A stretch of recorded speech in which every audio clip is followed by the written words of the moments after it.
happening, weirdos? This is the return. The third time the incredible, the hilarious, the funny, the fun Bert Kreischer is back on the show, and I'm so glad he is.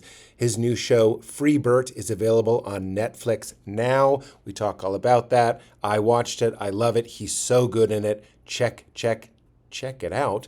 Yeah, check it out. Free Bert on Netflix. In the meantime, enjoy this chat. I don't have much to plug up top other than my tour dates. I'm going to be in Los Angeles on March 7th. Yep, March 7th. Then I'm going to be in Royal Oaks, Michigan, Tallahassee, Irving, Texas, Madison, Wisconsin, Denver, North Carolina, South Carolina, Vancouver, and then Portland. Tickets to all of those are on PeteHolmes.com. Also, be sure to subscribe to my YouTube channel because my new special, Silly Fun Boy, is dropping in March. It's also going to be available for pre-order, meaning you can watch it early, on 800 Pound Gorilla's website. So check that out. Silly Fun Boy. So excited about that new special, and I really hope you enjoy it. And of course, we'll be posting and blabbing and boring quite a bit about it in the month coming up. In the meantime, enjoy my chat with my friend, Bert Kreischer. He's so funny, so good. I'm so glad he's here. Enjoy. Get into it. I would give it all. I got really emotional in the bathroom. Are we rolling? Yeah. Yeah, I got really emotional in the bathroom. I saw those little stools with their names in it. So funny. And I just was like, I remember Brian Regan. We rolling? I'd give it all. I'd give it all. It reminded me. Brian Regan came to my house. I've said this before, but I don't know. It's worth sharing. Yeah. What are you, nuts? I'm on the edge of my... And he said, and I was embarrassed. I was embarrassed that my house was so small. Bertie. I don't know, that's real. And one of your houses was so small? At the time. I was embarrassed that's whenever, like, not to be dark, but whenever, like, they're like some huge celebrity loses a house, I'm like, one of their houses. We almost lost one of mine. That's what I'm saying. See, you would have been honest. And my tour bus. Like, and my tour bus. Bert Kreischer almost loses one of his tour buses. This was before then. Yeah, this was Brian Regan. Brian Regan came to my house, and I was embarrassed because my house was so small. It was like, had to be smaller than this house. And it was like, you've been there, 1,100 square feet. By the way, you mean the one where you do the pod? I used to, no, not the new. Oh, okay. This is a couple was ago. It's got to be like 10 years ago. I remember, can I interject? Yeah. When I took, it was like Joe Mandy and Chelsea Peretti and some other people, they all came here, like kind of roasty comics, and they were all like, this is a nice starter house. I thought it was the most gorgeous, amazing, and everybody was roasting it. Like, you could probably sell this in a couple of years. We lived here for a decade before we left, and it was perfect for us. We moved 2010, and then 2000. Yeah, we lived there for a decade. We lived in that house for a decade. But Regan's there. Yeah, and he says, and I was just embarrassed. I said, "Oh, we're getting ready to buy a big. We're going to buy a big house." It was like I regret every part of my personality. Like, and you know, you got. I think maybe full peace is when you're at peace with who you really are. Sure. You know, Big J Okerson, who we both love to death. Medium J. He lost a lot. Medium J. Yeah, right. He's a medium J now. He said to me one time, I was upset that people would make videos about me and like criticize me, that be like hate me. And he was like, and I was like, you know, maybe I should start. And he goes, Bert, you're doing fine. And it was like, you know, he's like, you're killing it. Like, what do you? But I said to Brian Regan, we're gonna get a bigger house. And he goes, this is the perfect. And he got very morose with me. And he said, you know, you get the big house, and then next thing you know, you're screaming to get someone to go to dinner with you. And, you know, you're like, anyone? Like, yeah. And then he goes, and then, you know, I got divorced. And he was like, you should really appreciate right now. And as he said that, Georgia came in from the pool and said, Mom, Isla just kicked me in the vagina. Mm-hmm. And I was like, and I, you realized you woke up. I was like so embarrassed that, like, because he's like it was like, he's an idol of mine. I love Brian Regan. And I was so embarrassed that he was seeing the behind, like, that it was like, oh, you still thought it was embarrassing. I was like, God damn it, man. Like, and then he was like, no, man, this is what a house it should sound like. Kicking a vagina. It's a good house. Good house. You gotta it smells good in here. It smells good. It smells like kid got kicked in the cooch back here. Filthy Regan. Who do you think the comics that are starting right now? Who do you think? Who's their Regan? Who's their Regan? Because ours was Regan. Ours was Regan. All of ours. Bill Burr is Gaffigan. They're all got a little sprink. They'd admit it. Oh yeah. They'd admit it. Well, I mean, clean Bill Burr. Clean Bill Burr. Bill Burr's Presents, where he goes, Britney Spears wants a helicopter with the flip, flip, flip, flip, flip, flip, flip. I'm like, Ryan? And I say that because, Bill Burr. Learn from the best. Nothing but love for Bill Burr. Dad.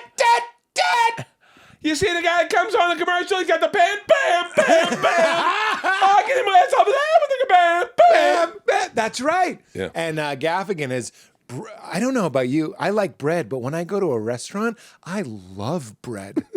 They got bread here? I'm doing it as Regan now. Yeah. They got bread here? We got to get the recipe for bread.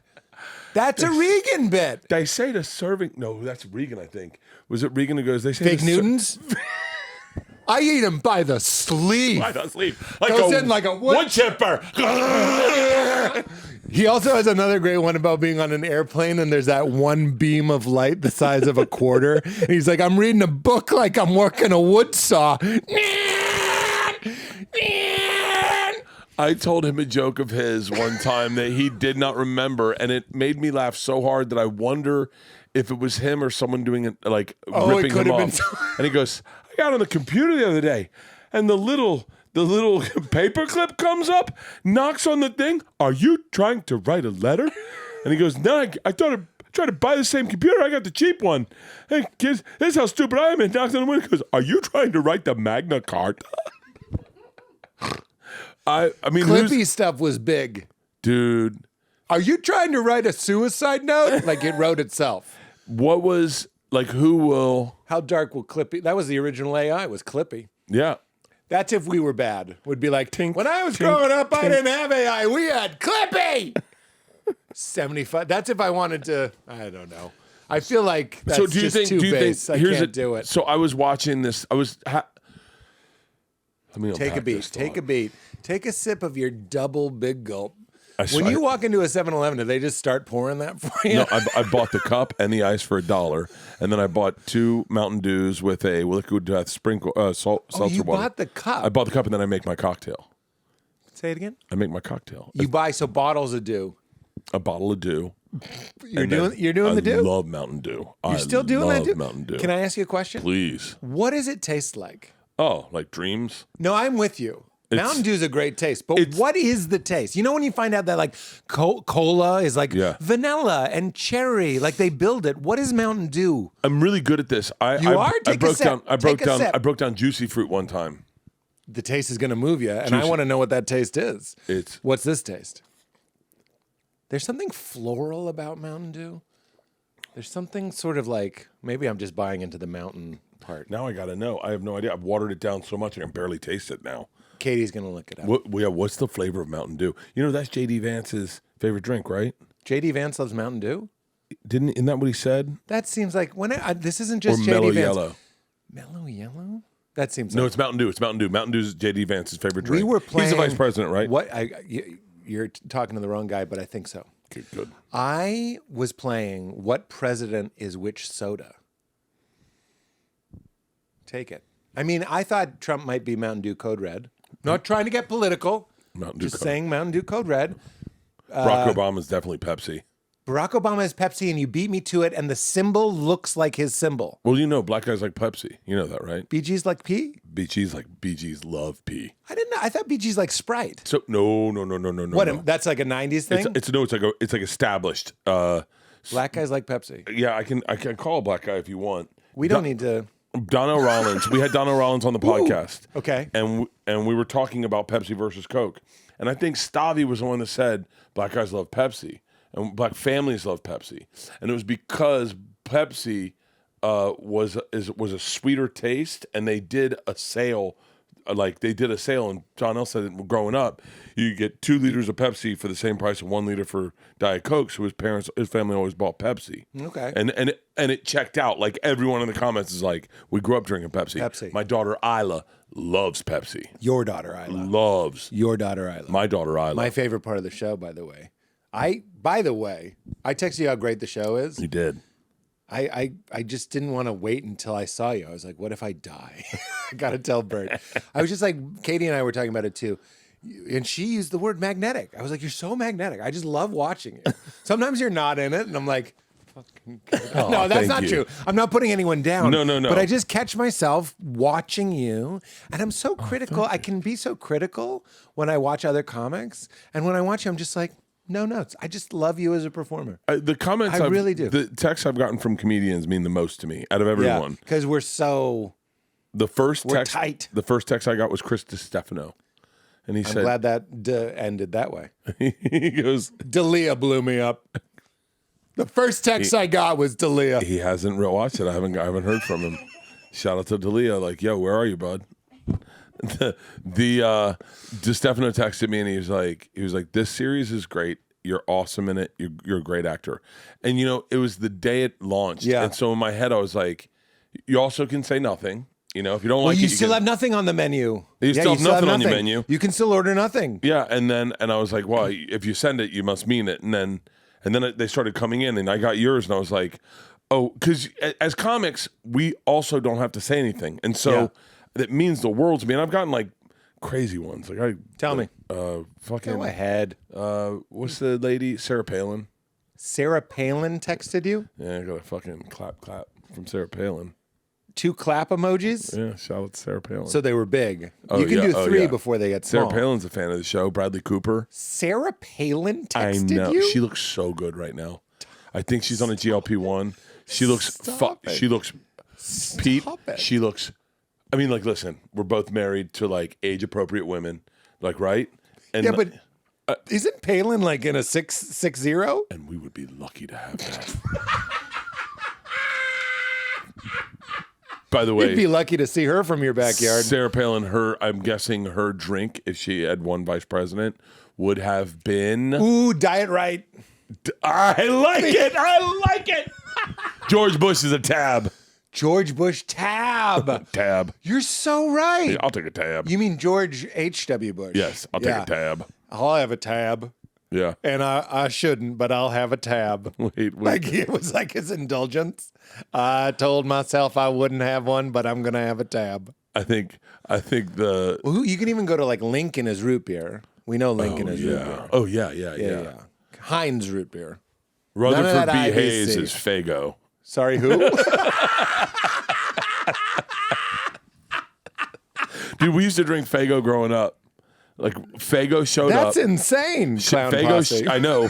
Fago showed up, and my dad was like, "Buddy, Fago's the shit." And so Your dad came in with Fago for the family. That's so crazy. Am I making this up? Like, sometimes like you'll have a dream and you'll have a memory. Sure, yeah. And I If wonder, you woke up in your bed right now, Di Stefano. my dad fucked our family and got a Android. Oh no. And now you can't FaceTime him. All our texts go to some mysterious place. I'm saying that's one of the slickest things Apple did was shame. I love it. We're going to shame him. Yeah. You can see Tim Cook going, and what we're going to do is we're going to shame him. It'll take a little bit longer. It'll say sent as text message. I have a friend. Little shame text. I have a famous friend, and he sent a group text, and he was like, "Hey guys, we're gonna have to hop off this and go into WhatsApp. What's that? What's it called? Yeah, WhatsApp. And I was like, not happening, and never responded. I got a group of. You want me to download an app? I got a group of friends. I can't believe Kevin Hart would do that. God, you're good. I haven't talked to Kevin Hart. Kevin Hart, I think, hates me right now. Kevin Hart could be your heart. Yeah, you mean Like black in a and small? cannonball. He could definitely be my liver. I can't see anything. All right, let's see if my dad remembers Fago. Black and small. He's not. You know, it's amazing how small Kevin Hart really is when you run into him. Is that real? Yeah, when was the last time you're massive. Yeah. It's the same way you go, God damn it, Pete's tall as shit. You forget it until you give him a hug. Then you see Kevin. Yeah, my dad's useless. Fucking androids. It probably didn't even ring. And when you call an Android from an iPhone, it's a 50-50 if it'll ring. Do you know what he does? He opens it up like a laptop. It opens up and he's like, look at how big this is. And Oh, you're it's a like, folder. Oh, it's a folder. That's what Shane had. He had the makes folding. sense. That makes sense. How bad does a phone have to be when a double screen and we're still like, get that fucking shit out of here? It's Apple or nothing. It's Apple or nothing. Can we go back to Monopolies? I miss Monopolies. love a Monopoly. All right, the Monopoly man. What would you love? Monopoly man. What would you love monopolized? Like just taken care of? but socially monopolized, meaning Responsibly? It's responsibly monopolized. I don't really know how to answer that question. Well, phones have been monopolized. Amazon has been everything. I'm cool with it. It's everything. I'm cool with it. Uh, I'm very cool with it, as a matter of fact. do you think our daughters will grow up driving cars? My daughter Isla still doesn't have a car. Yeah. We're getting closer and closer. I rode a Waymo. Well, You rode a Waymo? I've never, but I slowed down to see if it would hit me when we were pulling into Good Day LA. Really? I did, and then another car was coming. I was like, "Oh fuck, that's not a Waymo." I do think that's one of the perks is you know it'll stop. Now They're very jaywalk friendly. here, let's get even deeper in the weeds on this. What have you socialized yourself? Meaning, or not socialized, monopolized. Monopoly is socialized. It is the same thing in my head because there's certain things I no longer do. Like I'll give you an example: T-shirts. I refuse to wear T-shirts with a logo or anything on them. Zero, nothing. I can't. I don't. I don't know when that happened either. I think it's getting older. This is all we have. It used to be like ties and jackets, and now we're just like, I'm a grown man. I don't want a shirt that says I know kung fu. I shaved my pussy for this. That was. I'm not gay, but my butthole is. These are real shirts I've seen. I've seen some good shirts. You know who wore that shirt? Medium J. I'm not. He wore gay. a shirt that said, "I'm not gay, but my butthole is." What? I stopped wearing the last shirt I wore. And I've dabbled at times, but I usually wear a hoodie. I don't mind having a logo on. You know what I like is your character wears a lot of comedy club shirts. Yeah, They're fun. I wanted to wear exactly what I wear in real life. Is that what you wear in real life? In real life, I have my sleeves cut off in the summer, sweatshirts. I love the pocket right here. It's super functional. Oh yeah. And I love Kangaroos ain't wrong. You're gonna say God's wrong? You're gonna say God's wrong? Nope, God's not. We don't need a pocket there? God's never been wrong. God's never been wrong. Platypus got it too. Just don't use it. Yeah. I think seahorse. Guy carries the baby. I'm cool with it. Oh yeah. Yeah. Great Gaffigan bit. Shouldn't we have called that the girl? Yeah, I think that's it. Yeah. Isn't it funny I got my knowledge from Gaffigan? Me too. Educated by Gaffigan. Where are you on slippers? Right? So hold on. You come back to that one. I never in my life as a Florida kid never wore slippers, or my dad called them scuffies. Leanne calls them house shoes. House shoes? That's what she calls them. Never in my life. Where are my house shoes? Give me a pair of house shoes. You're letting all the bought air out. Give me my house shoes. Oh, I got you a good pair of house shoes. You got everyone that got the house shoes? And then she wears snuggly socks and house shoes. Guys, want to put on snuggly socks and get on our house shoes, watch the show? Can I say this? Yep, please. Because a lot of American houses make you take your shoes off, but they don't offer you house shoes. Well, Leanne's got plethora. I'd say yes to a snugly oversized sock and a house shoe. Because fuck you. You got a germ policy that gives me chilly feet? Oh, yeah, you walking around in your socks in someone's house? You're fancy? You want me to keep your clean house clean? Give me some house shoes. Give me some slippies. We're going to take half of it from Japan? Because in Japan, take your shoes off, guess what we got? Slippers. Or your wife would call them house shoes. Toms were the best version of slippers I've ever worn. And by wore them out, but Toms. You seem like a Adidas guy, the three-stripe. Oh, never in my life. Never in my life. Oh my God, I find that so offensive. I know. Because there was a type of kid that wore that growing up, and I was not that kid. I know. I was never that kid. I know. I'm sorry. I got Can hot. I walk that back? Please. That was just a riff. I'm a flip-flop barefoot guy my whole life. Flip-flop or BF? Flip-flop or barefoot, and then all of a sudden, Jelly Roll sends me his Hey Dudes. What are Hey Dudes? They're slippers? Well, house shoes? They're a combination of both. I think, I'll say this to Jelly's defense. I think when you're a big guy, anything you can slide, everything's a house shoe. Everything technically. There's not a lot of tie-in when you're a big guy. Everything's a slide. No, yeah. So slide-ins only for Howie Mandel who don't want to touch him. Yeah. And for those who bending in half. And that's not on part the of why I menu. did I would do Nike SB Dunks. I'd slip my feet in them. When you're big, you don't want to tie anything. So Jelly sends me Hey Dudes. I don't want them, but I use them in the gym, and then all of a sudden they send me Hey Dudes. Start sending me stuff through Jelly, and I get house shoes, like slippers, like real slippers, furry on the inside, shove your feet in. And I've never, ever, ever in my life been a house shoe guy. Damn it if I'm not wearing them every day. Yeah. Every day. And I just found them. I lose them. Oh. And then I find them and I'm like, I guess meat's back on the menu. Can I tell you what's crazy? Sebastian. I asked Sebastian. Put on a house shoe. Oh, it's going to get even better. I said to him, and I'll ask you this question. So since we're talking about the wardrobe of the show, which is interesting, I wanted it to be very real to me. It's one of the reasons why I look forward to seeing you, because I want to see what you're going to wear. And I was like, so props to your wardrobe, and I guess it's you.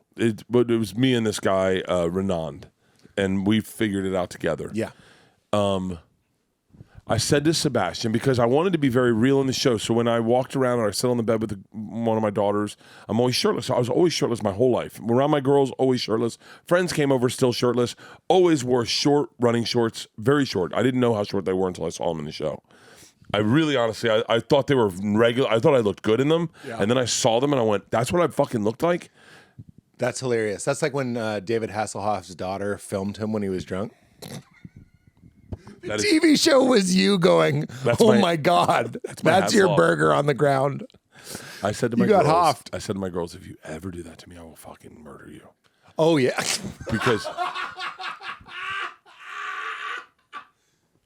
there's been so many times they could have gotten. When you burgered it? Oh. Daddy's been burgering it? Oh, my God. I remember one time I got drunk at a movie with them, and Leandro was back, and I tried to run into the house, and I tripped, and I headbutted a planter, broke the planter, and knocked myself unconscious. And the girls had the video, and they were laughing hysterically, and I posted it to Instagram before they could. That's some good move. I was like, no, I'm my 5 minutes, and then the rule was, if I wasn't allowed to drink in skinny jeans. They're like, Dad can't drink in skinny jeans. The booze community always has some goofy rules. Oh, like if I'm wearing a watch, no hard liquor. Like, how about take a look at your life? No, skinny jeans. I'm taking off all my jewelry if we're drinking. You look like you're drinking less. Can I say I'm you not drinking look at all. better than the Bert on the show? Oh, yeah, much better. Bert on the show, I was a little worried about. It's a big Bert. It's a big Bert. It's an acting decision I made. Gain the weight. I was like, let's see how big I can get. 275. Cool. We'll lock it down for that. No, I like you. You look good. Yeah. You know what I mean? I'm not making fun of you. No. But then I saw you and I was like, what happened? I got a blood clot in my leg. BC in the L? In the L, and then in the other L. Both L's. So fat guys like BC, tying some LLL. stuff. It's their arteries. Yeah. Oh, no. So, and then, this is awful. No. And so I haven't drank in a month. I'm on blood thinners, but I also got a Manjaro. But I was drinking on Manjaro. But Manjaro's like a GLP-1? It tears peptide. Same, I think. But, and so I've lost a considerable amount of weight, 40 pounds. But the really not drinking for the past month it just changes everything, like the color in your face. Like yeah. It's really crazy. Yeah. But here's the question I ask you, because I try to keep it real in my wardrobe. As a dad, what do you wake up? What do you wear to go make coffee? Because I asked Sebastian, and he goes, "Wear a robe." I went, "What?" And he goes, "I put on a robe. I got seasonal robes. I put on a robe like I'm a boxer." As a matter of fact, we're switching seasons. I'm changing robes in a week. I mean, it's fucking... I'm dead that he said he was changing a robe in a week. He goes, I'm going from silk to cotton. He's got a silk summer robe, a spring robe. I bet it's pretty short. Oh, I'm dying. I would love to see. I'd love to see where the knee length on Sebastian's robe. Do you know how much money he'd make if he sold robes? And he was like, guys, I've put my 10,000 hours in a couple things, and robes is one of them. I'd wear a Sebastian robe. I started wearing robes because of him. I don't fuck with robes. It's really a towel I can wear, Hedberg. I just don't. You know why? Why? You're wet. You put on a robe. You're like, this is great. I don't have to dry off. Then you're just wearing a wet jacket. I'm like, what the fuck is wrong with me? I'm going to go downstairs. You think my daughter's going to listen to me, the idiot, in a wet jacket? Honey, you got to put on your shoes. All Dad, right. You look like wear something dry, you fucking look like idiot. the cello player from the Titanic. Wait. Yes. That is so. I can't. I got a robe. I did the Columbus, whatever the thing is, and the present they gave me was a robe. You did a Columbus, whatever? Columbus mattress sale? Schottenheimer Center or whatever. I did the arena, and they gave me a robe, and it was like embroidered of like a ticket, whatever, sold out, whatever. So I was really nice, and so I put it on, and I went. What if it's very specific? It's like Bert Kreischer sold out 12 shows. 75 comps, though. It's 75 comps. Sold out, bottom bowl. Still lost money due to his rider. And so... Who needs that much nacho cheese? Like, why I got up. The next city was cold. I didn't have a jacket with me. And I said, you know what? I'm going to wear my robe to catering. So I get off the bus in my robe and my Hey Dude slippers. Yeah. And everyone that worked there took a picture of me walking through the hallway. It had never happened ever before. Because you were wearing the robe. And they're like, look at this guy, huh? Click, click. Like I was the fancy guy, like a rock star. Let me ask you this. Picture a king. What's he wearing? A fucking robe and slippers. Wearing a robe. And with 5 people walking behind me. And I mean, scepter. Pete, they were like, oh, look at big time. Hey, take a look. Hold on, I got to show my wife this. With the fucking robe. God damn. With the and fucking I was like, robe. I was like, I got to stop wearing a robe. Yeah, no more robe. Where are you on slippers outside of the house? Because sometimes I'm wearing them. I'm just going to walk the dog around the block. Slippers. Right now, I'm really heavy on slippers. I'm taking a bath in slippers. I've got so many. I put them on last night. I swear to God, I put them on last night to watch Super Bowl. I swear to God, Leanna got me a pair of slippers that I had a collab with a flip-flop company, and they released a Bert Kreischer slipper, and I was like, I don't wear slippers. Yeah. And I got a couple pairs, and I put on a pair last night to watch the game because my feet were cold. Yeah. I love it. Yeah. I'll answer your question now. When I get up, this is what I said to Katie. I was like, of course I like your show a lot. I'm a comedian with daughters. If I didn't like your show... It means so much to me because I've liked every show you've done. Yeah. Every show you've done. I really appreciate it. Yeah. To answer your question, I love the compliment. I'm not cutting that off. I'm comfortable with it. But if I'm getting up... lately, it would be in like a really ratty sweatshirt and sweatpants. And sometimes the sweatpants get kicked up in the night, so I kind of look like a California teen. Yeah. So I'm barefoot, California teen. But I'm going to tell you the truth. I make my coffee, or I start with a big glass of water like that, and I go out and I sit outside and I take my shirt off immediately. So I'm in the sun and I'm drinking my water. That's where my daughter will find me if I got up first and she goes down. But there's a lot of... She's a naked kid. She loves being Both of mine were. Nudes. And I wouldn't say we're a naked family, but I do like Kreishing it. Yeah. I'm doing a lot of Kreishing. There's a real feeling to it. It's like it's your house. 100%. I do, no shade here. I get the feeling that Mulaney's like, time to wind down. And he puts on like a sweater. And there's like a collared shirt under it. I'm done with these suits. These loafers are killing me. Someone pass me my Converse. I'm going to wear my Converse. He puts them on. I bought I don't his wind book. down like that. I bought his book, Savage Coast. He's got a book club. Does he? The big thing that comics are doing, they have book clubs these days. Oh, book clubs. What? Yeah, I don't know. What do you mean? Comics are getting together and recommending books? No, they're recommending books to their fans. Actually, it's just him and Jesselnick, I think. But I noticed both of them do it on the same day, and I went, oh, that's interesting. I saw Jesselnick doing that, and I was like, I thought it was a joke. No, it's real? It's real. I bought his book is The Getaway. And I got it, and I think I got the Rugrats version. I bought the children's book on accident. Yeah, I know. And I was like, I got the wrong one. And then I don't know The Getaway. I tried to buy it. I went to the store. It was gone.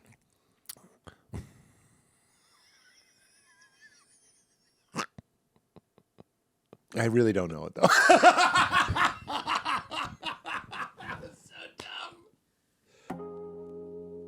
This episode is brought to us by our friends at Magic Mind. You know, I'm constantly drinking and obsessed and talking about Magic Mind. It's like Gatorade is for athletes. Magic Mind is Creatorade for creators. It has 12 functional ingredients, things like matcha for a little bit of caffeine, nootropics for focus, and adaptogens to help fight off stress, so it gets you right in that sweet spot, stimulated but also calm, nootropics to help you focus, Don't think wired, think dialed in. On average, people say they get about 30% more done.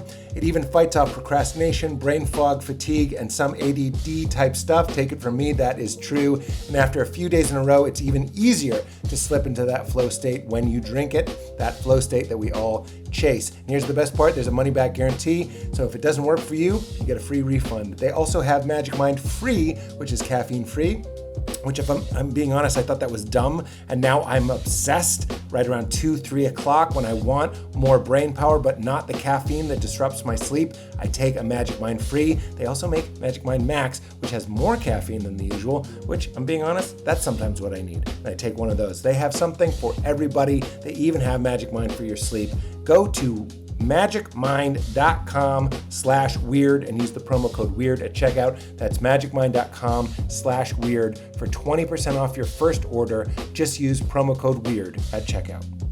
This episode is brought to us by our friends at Factor. Cold days, big goals, no time to cook. Factor makes eating healthy easy with fully prepared meals, never frozen, designed by dietitians and crafted by chefs, so you can eat well without the planning or the cooking. Lately, I've been loving their vegan meals. It's always important to me, especially this time of year, to eat clean but not sacrifice flavor, and these are legit. Tons of colorful veggies, whole food ingredients, healthy fats, no refined sugars, no artificial sweeteners, no refined seed oils. It's finding that plant-based meal that actually tastes great and fills you up, fitting into my busy February routine. They have lots of different ones, vegan, veggie, plus high protein, calorie smart, Mediterranean, GLP-1 support, ready-to-eat salads, and they just launched their new Muscle Pro collection to support strength and recovery. And the best part, I already mentioned, they're always fresh, never frozen. So it's easy, ready in about 2 minutes, no prep, no stress. Val and I love these, we use it, and you should too. Head to factormeals.com/weirdo50 off and use code weirdo50 off to get 50% off and free breakfast for a year. Free breakfast. Eat like a pro this month with Factor. New subscribers only, varies by plan, one free breakfast item per box for 1 year while subscription is active. I bought the Getaway on Amazon, the wrong one, and then the right one, and then I got Mulaney's one, Savage Coast or something. Savage Coast. It's about, I mean, I'm the kind of guy that when I open a book, I go, do we have to read the preface? Can we skip this forward? Can we just get rid of the forward? I tried to do a bit about this. I was like, reading is already hard enough.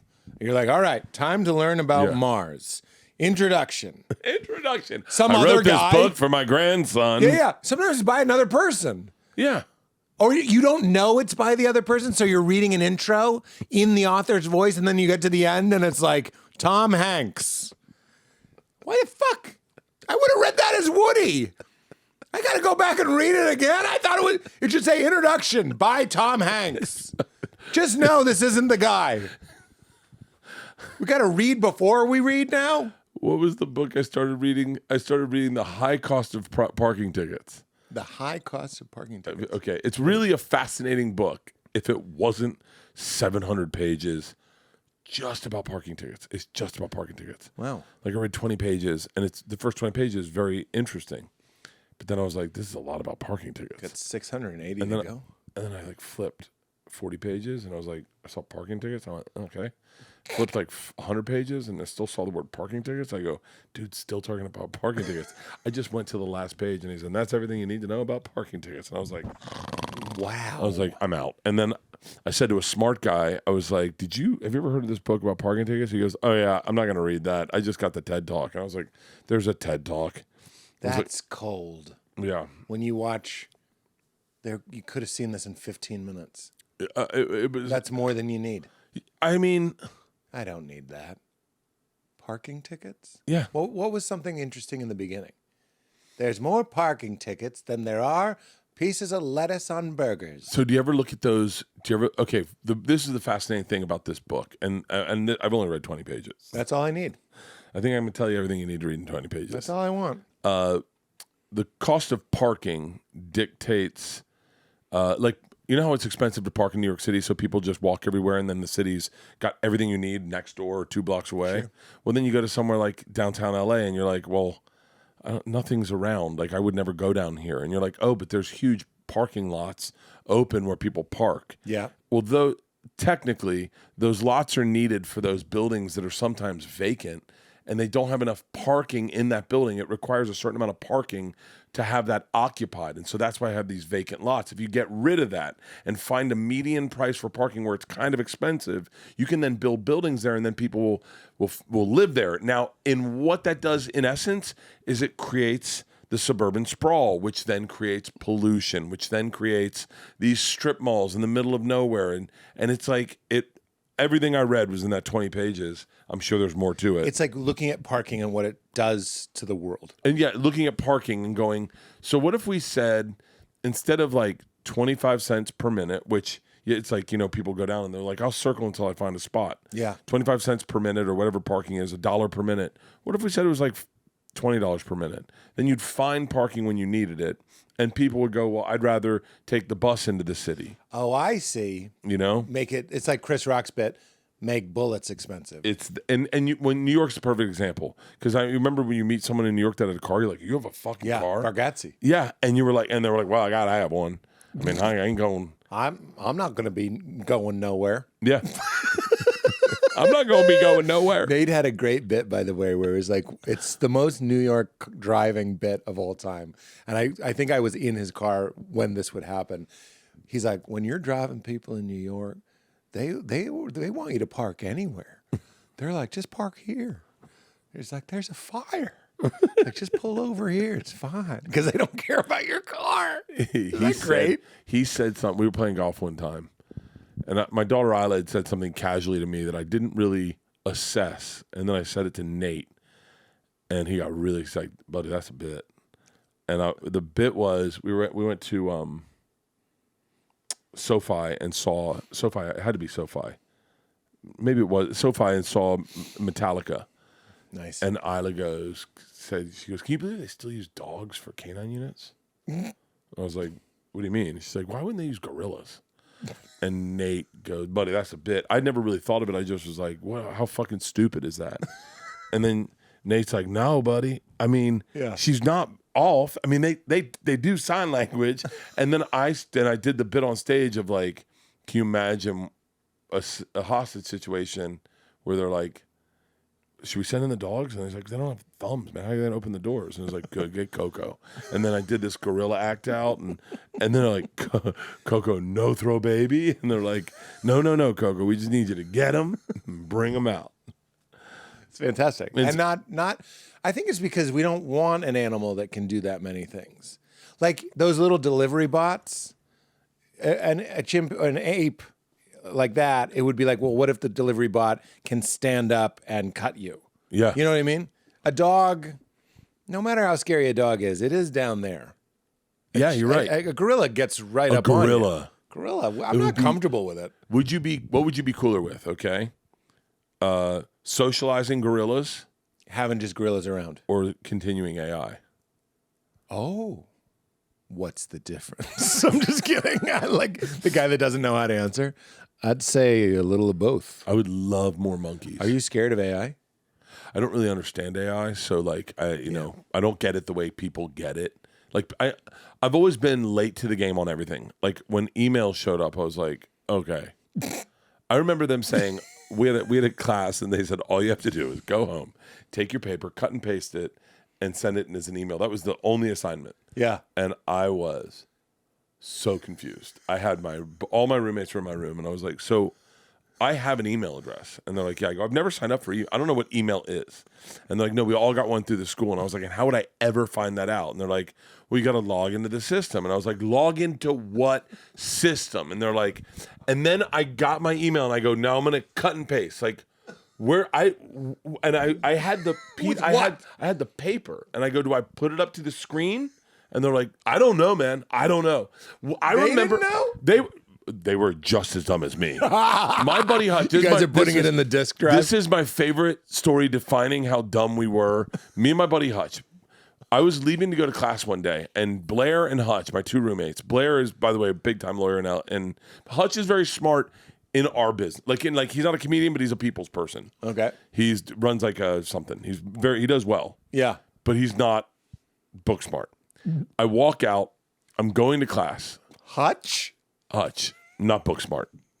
Hutch isn't not cracking the books? Not. It's like Sully? You're saying Sully's not in the library? He's got an emotional brilliance. There's so much to him where he would floor you and you would give him every cent you had. But man, yeah. There's some He's Hutch. slick. Hutch had a problem as a child with throwing sticks in the air and them sticking in his throat because he would look up with his mouth open. That is the funniest thing a person has said on this podcast.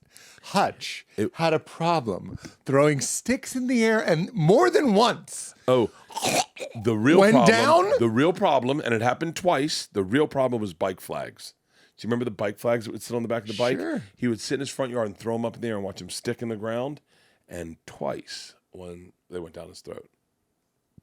I mean, bike flag me once. Shame on me. This is if you want to get to the id of my stand-up comedy, it was not knowing how to do it, right? Not knowing how to do it and going on stage and just telling stories that had happened to me that were real. And then people laughing and going, I guess that works. Yeah. And you would talk about your friend Hutch like it was normal. I met him. We were playing disc golf. This is what's so fun about you and Tom. You say something and then Tom is like, come again? Yeah. Like, this is what's happening right Hutch now. playing disc golf. I threw a stick in the air. It missed the stick.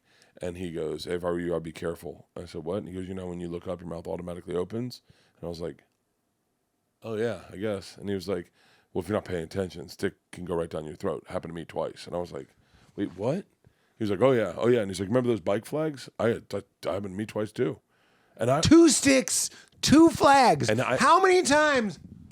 I mean, it's a skill at a certain point. Fool me once. Fool me once. It's like bottle flipping. Yeah. But he's doing it into his own gullet. One time, by the way, I'm not making this up. And if Hutch was here, he'd go, no, that happened. One time it was a hammer and it landed on his head. He loved to throw things in his front yard and watch him. Hutch, if you have any, I swear to God, if I could call Hutch and he'd be like, oh yeah. So I'm going to class. Hutch is watching. Hutch can't find his phone right now. He threw it in the air and he swallowed it. Hutch is, and by the way, Hutch, if you meet Hutch, the happiest man in the world. I think the greatest relationship with his kids you'll ever see. Fell in love with the girl of his dreams. They love each other. I mean, immeasurably. Yeah. When he had his youngest son, was his name. From the movie. 6'6" with the afro. When he had the best movie in the world, why wouldn't I name him? Right? This sounds like a very happy person. I'm not joking. If you're just first choice, best choice on your kid's name, he had a second kid, Ace.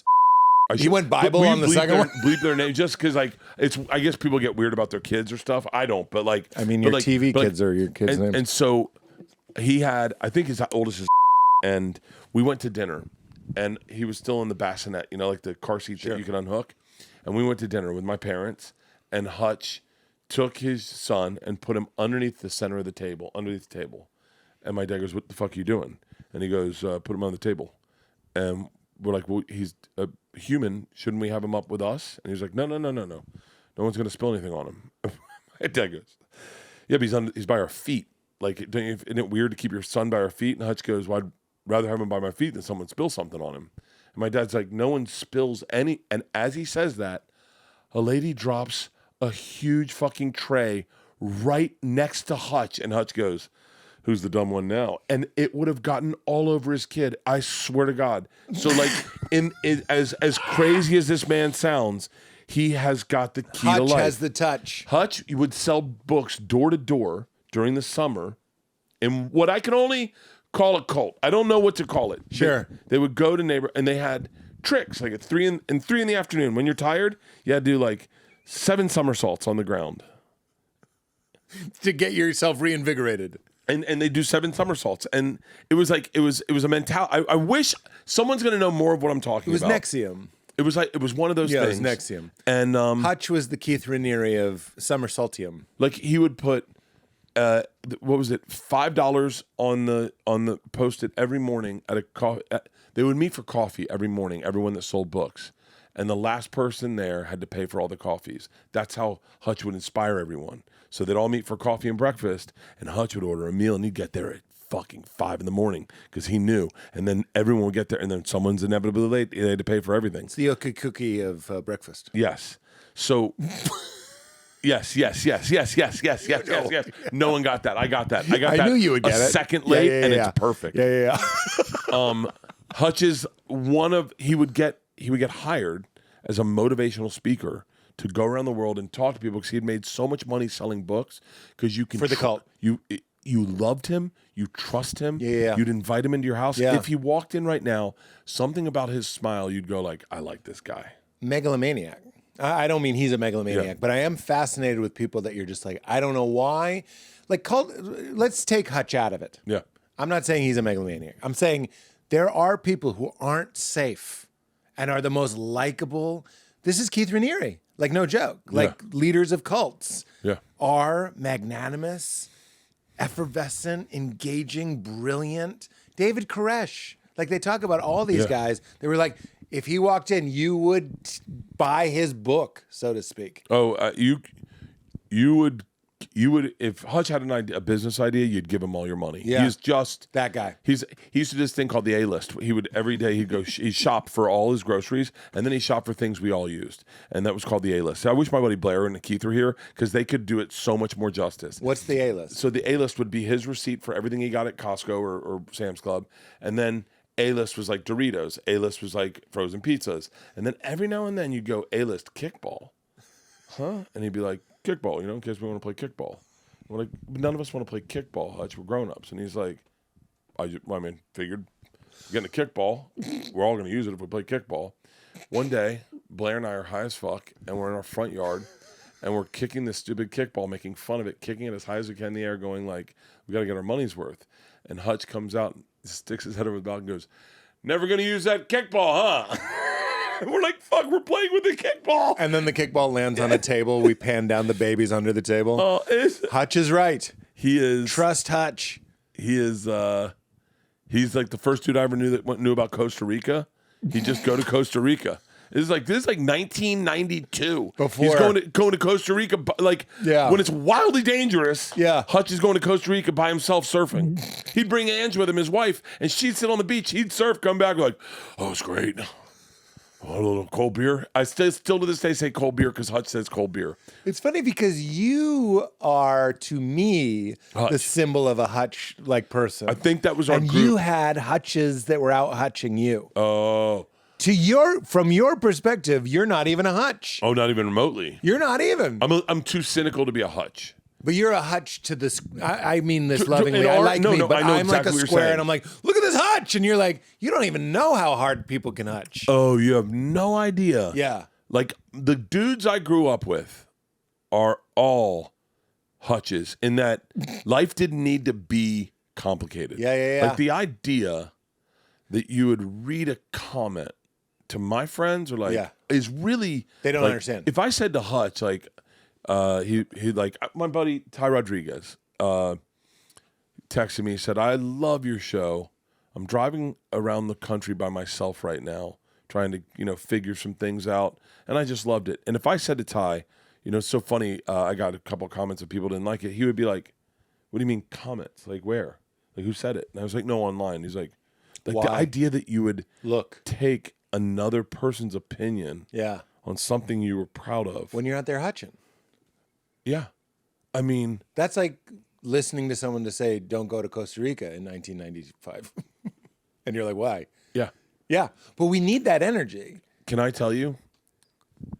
One of the things everyone knows is I like Kool-Aid. Had some last time you were on the show. Hutch is one night I'm drinking and Hutch, I would get into my room and there was a huge half-gallon mason jar in my room next to my bed filled with Kool-Aid. And I go, what's that? And Hutch goes, Kool-Aid. He goes, keep you hydrated. I was like, yeah, but isn't there sugar? It doesn't matter. The water's in there. Kill it before you go to bed. It's Kool-Aid. You'll kill it. And I was like, really? Hutch would always go to bed with a jar of Kool-Aid. A jar of Kool-Aid. We're figuring out your origin story. My origin story is probably Hutch. You got Hutch. It's the people you're around that define you. Meaning like, it's like I was like a meathead, I think. And then when I gave up baseball, I leaned into a different group of men. Oh my God, I just realized another kind of your lineage is like Kenny Powers. Like you would have been a great Eastbound and Down. Danny McBride. When I saw Kenny Powers, I never identified more with another dude where I was like, when he's with that very end, when he's riding his jet ski, I was like, dude, I was like, that's I've the dream. never put this together until you said baseball. I was like, you're not a category of one. There's Hutches. I mean, in the world, there's Hutches, but even in comedy, kind of a Danny McBride. Like you could do. Oh, I think that's why I love Gillis so much. Gillis is a really simple guy. Yeah. He Gillis is a very simple, like fun. He is really one of the funnest dudes. Well, think I've about ever that. been. Just go to Costa Rica. I mean, when am I going to not go to Costa Rica? Like we, and this is going to sound stupid, but we are on my podcast where we make stupid points like this. We need that kind of energy. You know what I mean? Every once in a while, you need a Bert to be like, aren't there sharks? It's like, I'm going to see a fucking shark, guys. You know what I mean? Like, just like blind ambition. I think it's one of the essential energies that you know what I mean? Yeah. The mom that says put the jacket, it's not always the mom, but the parent that says put the jacket over your Halloween costume. Sometimes you need the dad that's also dressed up as 60s Batman that's like, we're going out. I couldn't find my pants. We're still going. I think it's like primal. We're like, that's how things get done is we need Gillis. I get it. I get it. It's, I sometimes fantasize about, there's a part of me that's also very serious. I gotta remember the first person I met in stand-up was Dimitri Martin. Yeah. So then, I never felt like I fit in stand-up because I was not an Ivy League kid school. I was not a Georgetown. Everyone was there in New York, and I wasn't a New Yorker. I wasn't from Jersey. I grew up in Tampa, which was so far away from everything that I denied a little bit of who I naturally was, and then I would go home, or these guys would come to the Boston Comedy Club, and they would see me, and they're like, "Why didn't you tell the story about taking acid and going to Disneyland? Why didn't you tell the story?" And I was like, "That's not what we do here. We write jokes." And they're like, "Dude, remember the time you got beat up by that black guy? Tell that story. You had us rolling. Why did you tell that?" And it took me so long to like, you know what's funny is when I'm around my fucking friends from college, I don't talk much. Yeah. They'll tell stories about me. Yeah. But or they'll tell stories about times we had. Yeah. But I'm not the life of the party. I understand. You know? I feel the same way. Yeah. I feel the same way. I think this is why you may be, related to crashing is because so many parts of you being the outsider and you trying to outsider. I identified with that so much, not just because I also had that exact same job. Dude, Nate but too. It's 100% why I identify with Nate. So the Florida guy, the Christian married guy, Nate, being all the things Nate is, Southern, all that stuff. We were all there going, buddy, you pulled a thought right from my head. I'm not from Jersey. Like, if you're not from New York, you might as well be a Jersey guy. Be Rich Voss. Be all those guys. Be Bill. Be DC Benny from DC, where he knew all the black comics. That's right. Like, I was not one of them. Or be a Tell. Or be... If you're going to be something off menu, be Dimitri, be Mitch Hedberg, be Todd Barry. And then we're there going like, what the fuck? And look, I'm lumping myself into some nice company here. I'm just saying, Kumail too. We were all going like, what the fuck am I? And we all felt so weird. And then you're like Florida baseball, whatever, you're like birdie-ness ended up being the ticket. You know what I'm saying? I denied. I'm not trying to be corny, but the thing that made you feel like an outsider was the way to figuring it all out.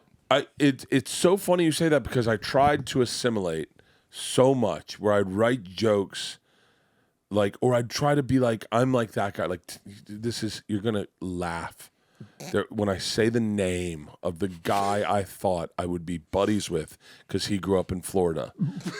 You're going to say, I'm excited. I was literally like, dude, we should hang out. You know, you grew up in Florida.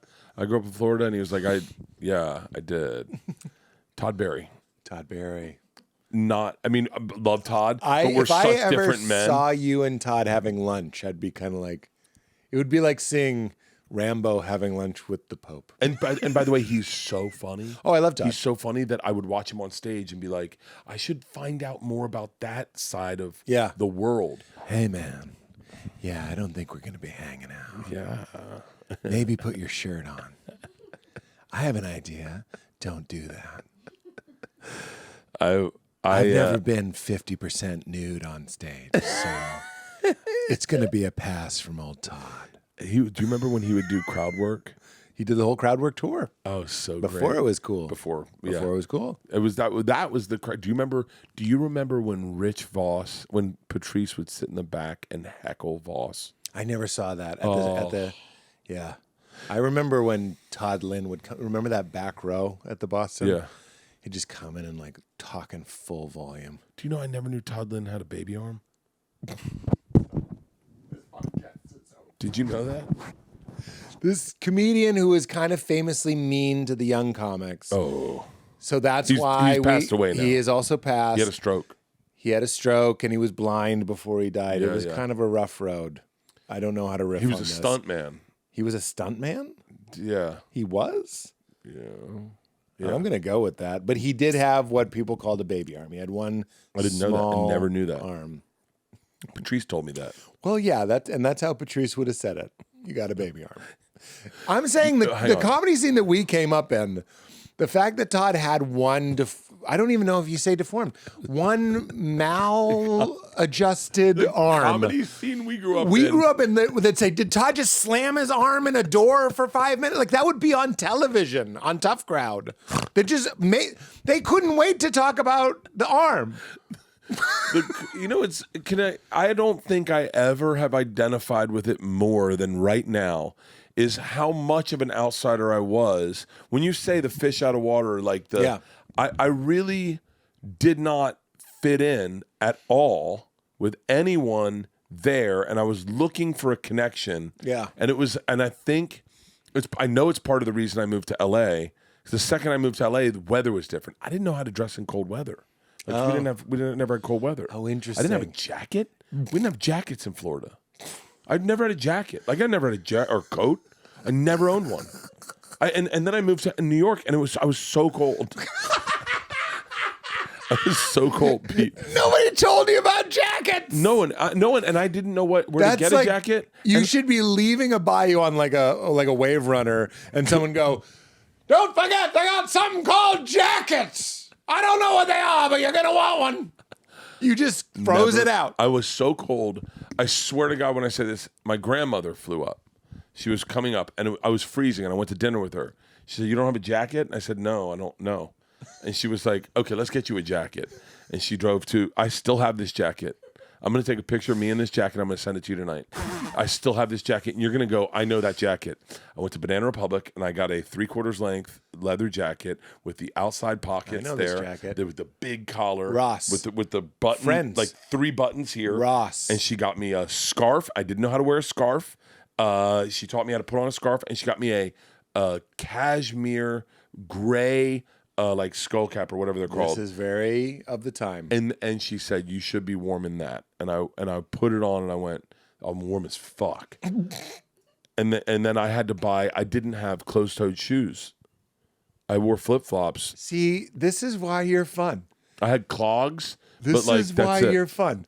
You're slogging to the Boston in flippies and a sleeveless shirt because the sun's out. Yeah. And you're freezing your ass off. But that is comedy. We all relate to that. Yeah. And I'm sorry to keep working the show in, but I just watched it, so it's fresh on my mind.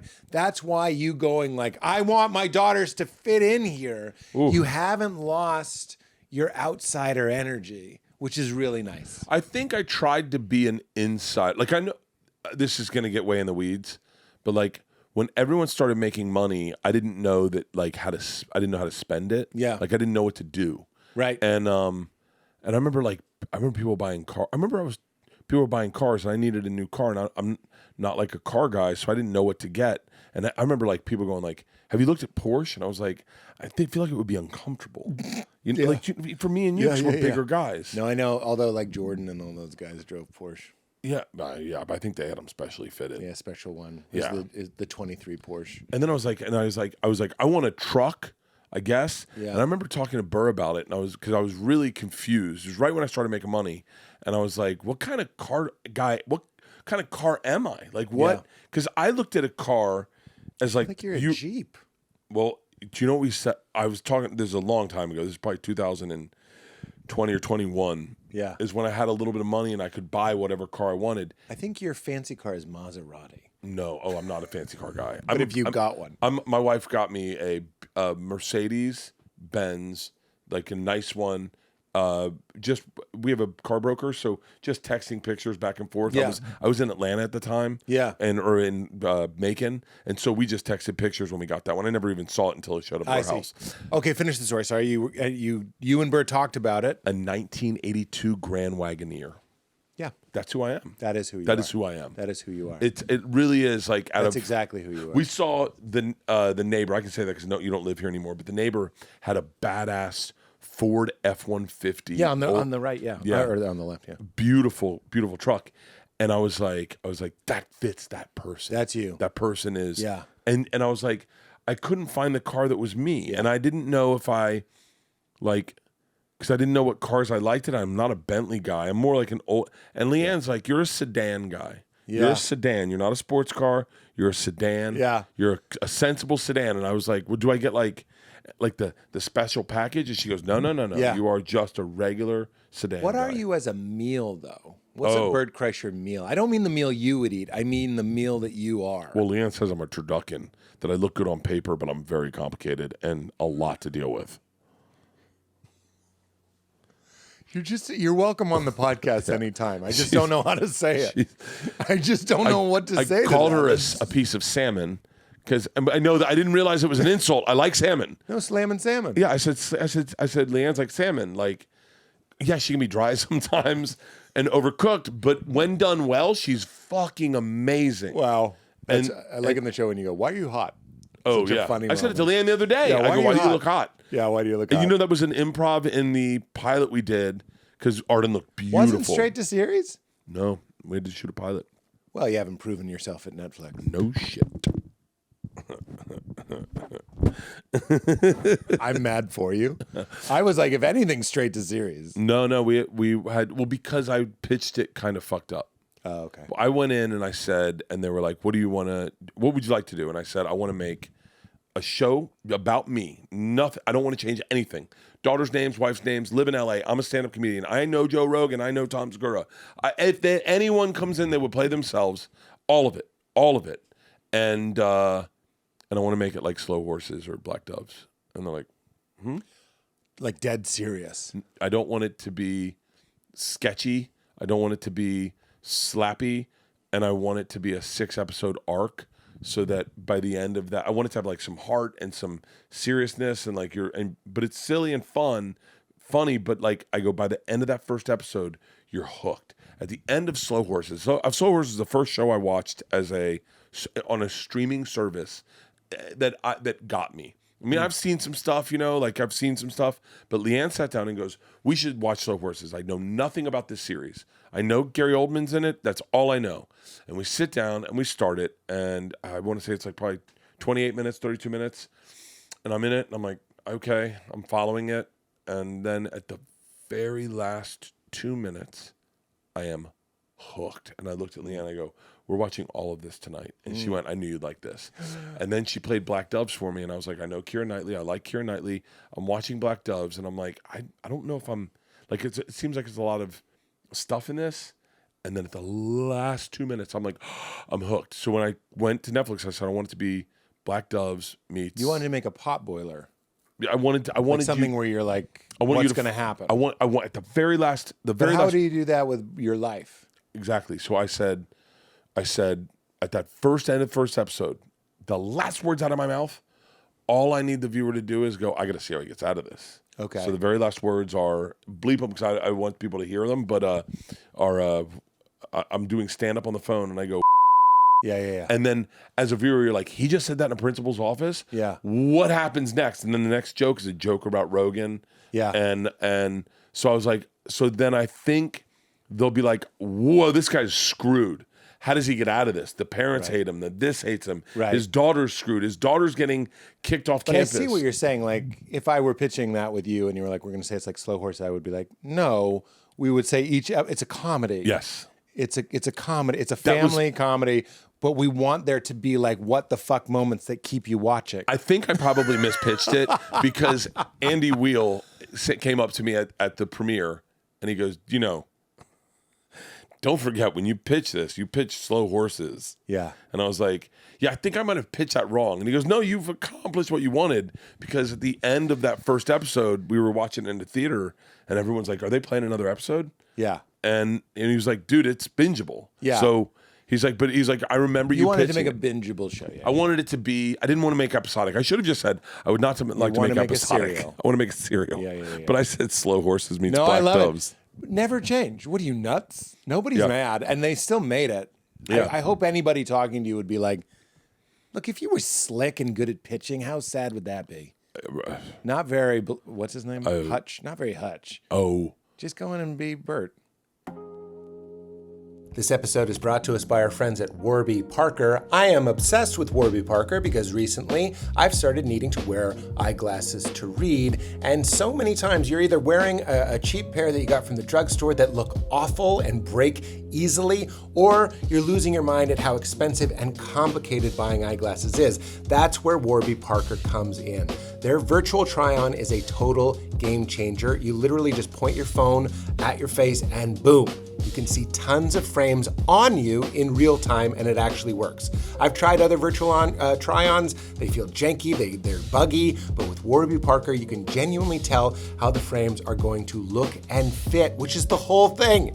I got the Brimmer style in black walnut for my readers, and I also picked up some of their sunglasses. They are premium, lightweight, and stylish, like you didn't panic buy them at a Walgreens on the way to brunch. They look awesome, and Val thinks they look very handsome, so that's a win. Their prescription glasses start at $95, so you don't have to choose between outdated styles or spending half your paycheck. And they've got everything: contacts, online eye exams, glasses, sunglasses, plus over 300 retail stores across the US, which is nice if you ever just want to go in person. Warby Parker gives you quality and better looking prescription eyewear at a fraction of the going price. So our listeners, weirdos, get 15% off plus free shipping when you buy 2 or more pairs of prescription glasses at warbyparker.com/weirdo. That's 15% off when you buy 2 pairs of glasses at warbyparker.com/weirdo. After you purchase, tell them we sent you. Please support our show and tell them that that's how you heard about them.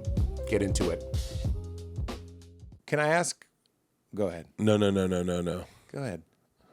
Hutch. I want to tell you a great Hutch pitch one time. Tell me a Hutch pitch. I come back from New York, and I'm not doing well in New York. I before I even worked the door, I'm friends with Dimitri, kind of. That guy took off from the second he got on stage. Everyone wanted to meet him. And like Janine Garofalo, I remember they had all the comics invested in a restaurant in Times Square above Caroline's. There was a comedy restaurant, and like Dennis Leary, and he got invited to that, and he was just still an open micer. Wow. And I was like, and I just was working at Barnes & Noble. I wasn't getting anywhere. Everything was fucked up. And See, that's funny. Intercut between Barnes & Noble and this, like, I've never even heard of this comedy restaurant where Dennis Leary and Janine Garofalo, I like to think they're serving people, but they're not. No, but it's like yes, an elite. yes. It's elite, but we're cutting in between the two. And I remember being outside, and Dimitri, as sweet as he is, was like, I think I'm going to head in. And I was like, cool, what's the deal? And he was like, well, it's kind of like invite only. And I'm like, how did you get invited? And he was like, well, I met Janine, and she put me on the list. And I was like, cool. And he like went in, and I was like, I guess I'm going to head back home.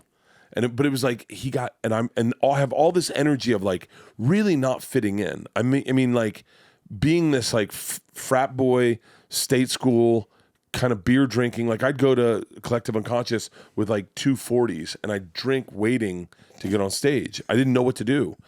And I'd go to Surf Reality, and when they were like, and the example of a fucking idiot, they'd point to me, and I'd be like, ah, and I'd laugh because I was like, I want to be friends with everybody. And so I go back to Tallahassee for a football game, and I go back to our old apartment, me, Hutch, Blair, Keith, Jimmy, where we all lived. and I'm sitting underneath the stairwell. They were all like raised up off the ground, so the stairs going up are wooden stairs, and I'm underneath. We're kind of bullshitting with a friend, and Hutch comes and he just kind of cocks over and says, "What's up, B-man?" And I go, I said, "I don't know, man. This comedy thing's a lot harder than I thought it would be." And he's like, "Dude, you killed it." Like he had come up, "You killed it. You're the funniest guy I fucking know." And I was like, "I know, but Hutch, they're not like us." And he's like, "Oh, it doesn't matter. What are you talking about?" And he goes, "Let me tell you a story, okay?" By the way, he's your Han Solo. You realize that? Hutch Solo. Yeah, maybe. He was the one that was like, "It's fine. Yeah. You'll get a lightsaber." He goes, "It's about visualization. Let me tell you a story." He goes, "There was a guy. He knew a shortcut. The shortcut was through a cemetery. So he's walking through the cemetery, and he falls into a hole. He's like 6 feet deep, and he jumps up, and he jumps up, and he jumps up. And all of a sudden, he sits down, and all of a sudden, he hears a voice, and the voice says, 'You going to give up?' And the guy jumped. He was so scared he jumped out of that hole. And I go, 'What's that have to do with my path, Hutch?' And he goes, 'You can't quit.' And he goes, 'All you have to do is visualize something you want. Name one thing you want and tell me right now, Bert, you will not quit until you achieve that goal. Name one thing, anything in the world that you want, and you won't quit until you achieve that goal.' I said, 'Hutch, I'd like to get high.' And he goes, 'You promise you'll do everything you can do to get high until you get high?' I said, 'I promise.' And he goes, 'You say that out loud to the universe and it'll happen.' I go, 'I promise that I will do everything I can to get high today. I want to get high.' And Hutch pulls a joint out of his pocket. He goes, 'Look how the universe works.' I walked away, and I'm sitting with Blair, and Blair goes, 'He told that same speech at a fucking conference. They paid him to tell that speech about the guy.' He goes, 'I think he's fucking up the graveyard story, but it seems to work.' It isn't. It's a good story because the guy was so scared he jumped out. Yeah, he jumped out. So he could jump out, but he needed to get scared first. He needed something to He needed to want it more than anything. Oh, yeah. I get it. I'm going to get a call from Hutch who's going to be like, You're gonna get. I wish I hadn't used my name, buddy. I'm a businessman. Like that's the worst part is like I tell stories about people that are like, I told a story about a dude on a podcast who I was like, I think with Bobby Lee, who's the guy who's like, take his dick out everywhere and da-da-da-da. And I told his name. It's a very distinct name. Yeah. He's a hedge fund manager in Miami now. And he reached out and he's like, "Hey, man, I'd appreciate you if you didn't use my name." I was like, "I won't ever say it again." Oh, my God. He had such a... It's a great name. The names make it better. Are we bleeping that? Bleep it, please. I can't believe we're bleeping that. I mean, it's such a great name. How do you ever forget it? Well, what's funny about your show is that I really feel like I'm your publicist. I keep working on the show. But again, I just watched it. I really appreciate it. And I have it's great. I have bits about, like I had a special where I told a story about a little boy named Dean. They're talking about 12 little monkeys or whatever. They're singing a song and they fall in the water. And the song kind of implies that they're dead. And each kid... one of the kids goes, what happened to the monkeys? Like, you want some clarity. Somebody's like, they fell asleep or they swam away. And then Dean went, what did he say? I'm going to fuck up my own story. But he said blood in the water. He goes, they're dead. Blood in the water. It's the funniest thing ever. So I tell the story. And then, I know Dean's parents. Oh, yeah. They were fine with it. But I was like, I'm in a new zone. And I have new stories that I tell. Nothing mean, nothing like horrible. But I want to mention, I tell the story now when I do it live. I go, I'm going to tell you the person's real name because it makes it better. It does. Why does it make it better? It always makes it better. Why does it make it better? But then I go, when I film it, I'm going to have to change it or whatever. But you're in that zone. That's kind of what the show is about. It is. You want to talk about your life. The first time it happened, we go to 3rd Street School. I'm going to say all the names because it doesn't matter. We go to 3rd Street School, and we're doing the orientation, and I meet this woman, and Leanne's talking to her, and I said, "So do you have it was 1st grade. I said, "Do you have a 1st grader?" And she goes, "Yeah, his name's John Henry." And what's interesting is that's what I've named my dick. In 7th grade, me, Thompson Rankins, and Truett Gardner went into the shower. I was afraid to shower naked because I was nervous. And they said, "Hey, man, if you're nervous," they were 8th graders, they go, "Wear your boxers. We don't care if you're naked. We do need a shower because we just played football." And they go, "But you should know that you're comfortable wear boxers, man. We don't care. They're very sweet That was guys. very nice. So I went in my boxers, and they were naked. I remember Thompson had a pretty big dick. And I just saw his name on something the other day. It's so funny. Oh, it was for Gasparilla. And so... The 40 under 40. Yeah, probably. Inches. 40 over 40. 40 over 40. And then I said, how come you guys are comfortable being naked? And I think Truett said, we named our dicks. You should name your dick. And I said, okay. This sounds like a street joke. If you feel nervous in the shower, just name your dick. And the punchline is like, and that's why I didn't name it Lincoln, I named it Drinking or something. There's something coming. I named it John Henry because he's a steel driving man. After the thing, yeah. Wow. I named it that. I've called it John Henry ever since. Leanne calls him little guy, but I name him John Henry. And so I meet this kid named John Henry, and I said, and I do a joke. You know, it's so funny. I have a good friend named John Henry. She goes, really? And I said, yeah. We fight at times, but you know it always turns out great. But I go, We're really close. We used to live really close. I forget the joke, but it's like he's got 2 roommates. They live next door to an asshole. I forget the whole joke, and then the woman, I put her on a special, and then the woman reached out. That's the first time she like messaged me and Leanne on a text with a clip of it from my special. She goes, I'm assuming this is my son you're talking about. And I was like, it was a real kid. And I was like, fuck. And I was like, I'm so sorry. She goes, no. I showed it to John Henry. Still using the full. Yeah, I showed it to John Henry. She'll hear this. Yeah. She's a lawyer here in LA. She's a very successful lawyer. And she goes, very funny, you know. And then I was like, I was the first time I realized, and then I did, all my specials were simply stories about what happened at our school. I used everyone's real names. Yeah. I had no idea that it would come back to bite me in the ass. And then now it's come back now it's like I get nervous anytime I say anyone's name because when we started doing these podcasts, no one listened. Yeah, I know. And then now it's like we're victims of the success of the genre, yeah. I told a story, and I'm saying this to clarify. I hope someone sends this to him because it would make me feel better. I told a story on Club Shay Shay and about Jelly Roll's roast, and then getting into an interaction with Kid Rock and Cole Hauser. And my recollection was a one-way, and it was that they kind of heckled, and I kind of lit them up, and I didn't know if they were happy about it. And then they came backstage, and it looked like they wanted to fight me. So I had these 2 football players with me, and they kind of got my face a little bit. But then it was Kid cool. Rock got in your Kid face? Rock and Cole Hauser. But I have to say this. I get a text from the day it comes out. I get a text from Cole Hauser, who, by the way, was very cool after. We had a weird interaction that moment they walked into the green room. But then after that, I hung out with him, and I left that out of the story. I left out that we were totally cool. By the way, he was nice as shit. He took pictures with Leanne. Yeah. We all took pictures together. I left all that out of the It's story. only an hour special, guys. Yeah, exactly. I just leave it out of the story.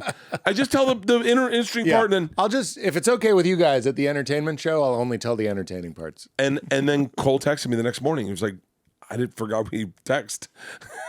he was like, it's funny. And he sent a picture of us. It's funny. In the last picture we have, the last communication is a picture of me and you having a great time. Yeah. Doesn't look like, and he was really upset because he was misrepresented. Yeah. He was entirely misrepresented. And I misrepresented him. Yeah. And I wrote back and I said, we had all been drinking.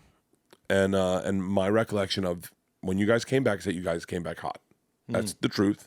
I apologize that I misrepresented you. I've been misrepresented, and that would drive me nuts. And I owe you an apology. I should have cleared it up and said they did come back hot, but then he was cool, and I didn't say any of that. Yeah. And then Cole Hauser just wrote, "Oh, thanks, man." Fine. He was so cool. And then we started texting, and he gave me a great quote from his mom. It's like life's too short. None of us get out of here alive. Don't sweat it, or something like this. That's nice. This quote that he had up that his mom. He's like, she was a great lady, and we texted, and I was like, man, I wish I could be, but you tell a podcast, you're like, oh, fucking. No, I know. I'd love your advice. The story that I tell is of somebody teasing my daughter at school, and then I give her a joke to say to the kid, and it's a really funny story. What's the joke? I think I've heard this. It's By the way, Georgia is, you were her sweet zone for stand-up. Oh, really? Oh, my God. She would send me this all the time. Do you know this guy? I go, I think you've met him, Georgia. Well, I'd love your... So my daughter was getting teased by a kid. I even say in the story that good kid, sweet kid, he just had a bad week. These are like kindergartners. Mm-hmm. They're not real bullies. But he said to my daughter, why do you have the same snack every day? And this really hurt my daughter's feelings. I say in the joke, I go, I know that's not that mean to us, but in kindergarten, that's a pretty sick burn. And everyone laughed at her. Yeah. Why do you have the same snack every day? So the story is about how I react differently than my wife. My wife was very cool and was like, well, you should just say it's my favorite. And she's even. And I say I go from 0 to Will Smith at the Oscars. I just immediately got so mad. It's really a phenomenon as a parent. I couldn't believe how, I guess this is appropriate, how triggered I was. Like trauma response. Someone teased you, someone got a laugh on you. And it came out. I just said, you should say, why do you have the same haircut every day? I just said it. And that's not that bad. But my wife is like, kid's got a bowl cut. She was like, she goes, this isn't pretend parenting. That's part of this. She goes, this is real. And my daughter, and I go, I was like, don't worry, she's not going to say it. But then of course, she says it. And I had to apologize to Leela. I was like, we shouldn't have done that. But as soon as we were alone, and this is real, I went, did it get a laugh? Like I wanted to know if it worked. Yeah. And she goes, Daddy, yes. And I'm like, all right. Like I was really happy. So that's the story in like 30 seconds. Do you use that kid's real name? Yeah, I do. You do? I do.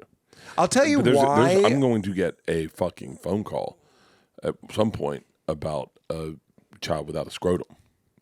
Wait, that's real? I can't get into the details because I don't want to deal with it. The details? Yeah, it's You're going to tell me that I was like, this is funny. They're doing some make-em-ups.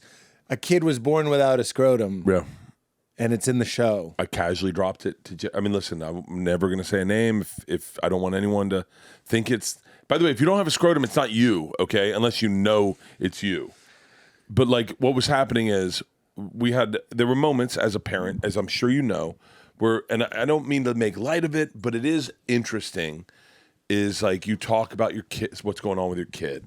Isla was crazy dyslexic, wildly dyslexic. And it was a struggle. It was tough. They wanted to hold her back, holding your kid back.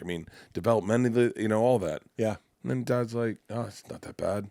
One dad said casually, my son was born without an asshole. And I went, huh? And you're like, and he was like, yeah, I have to put a rod in there every night to keep it open. And then I was casually saying this. Casually.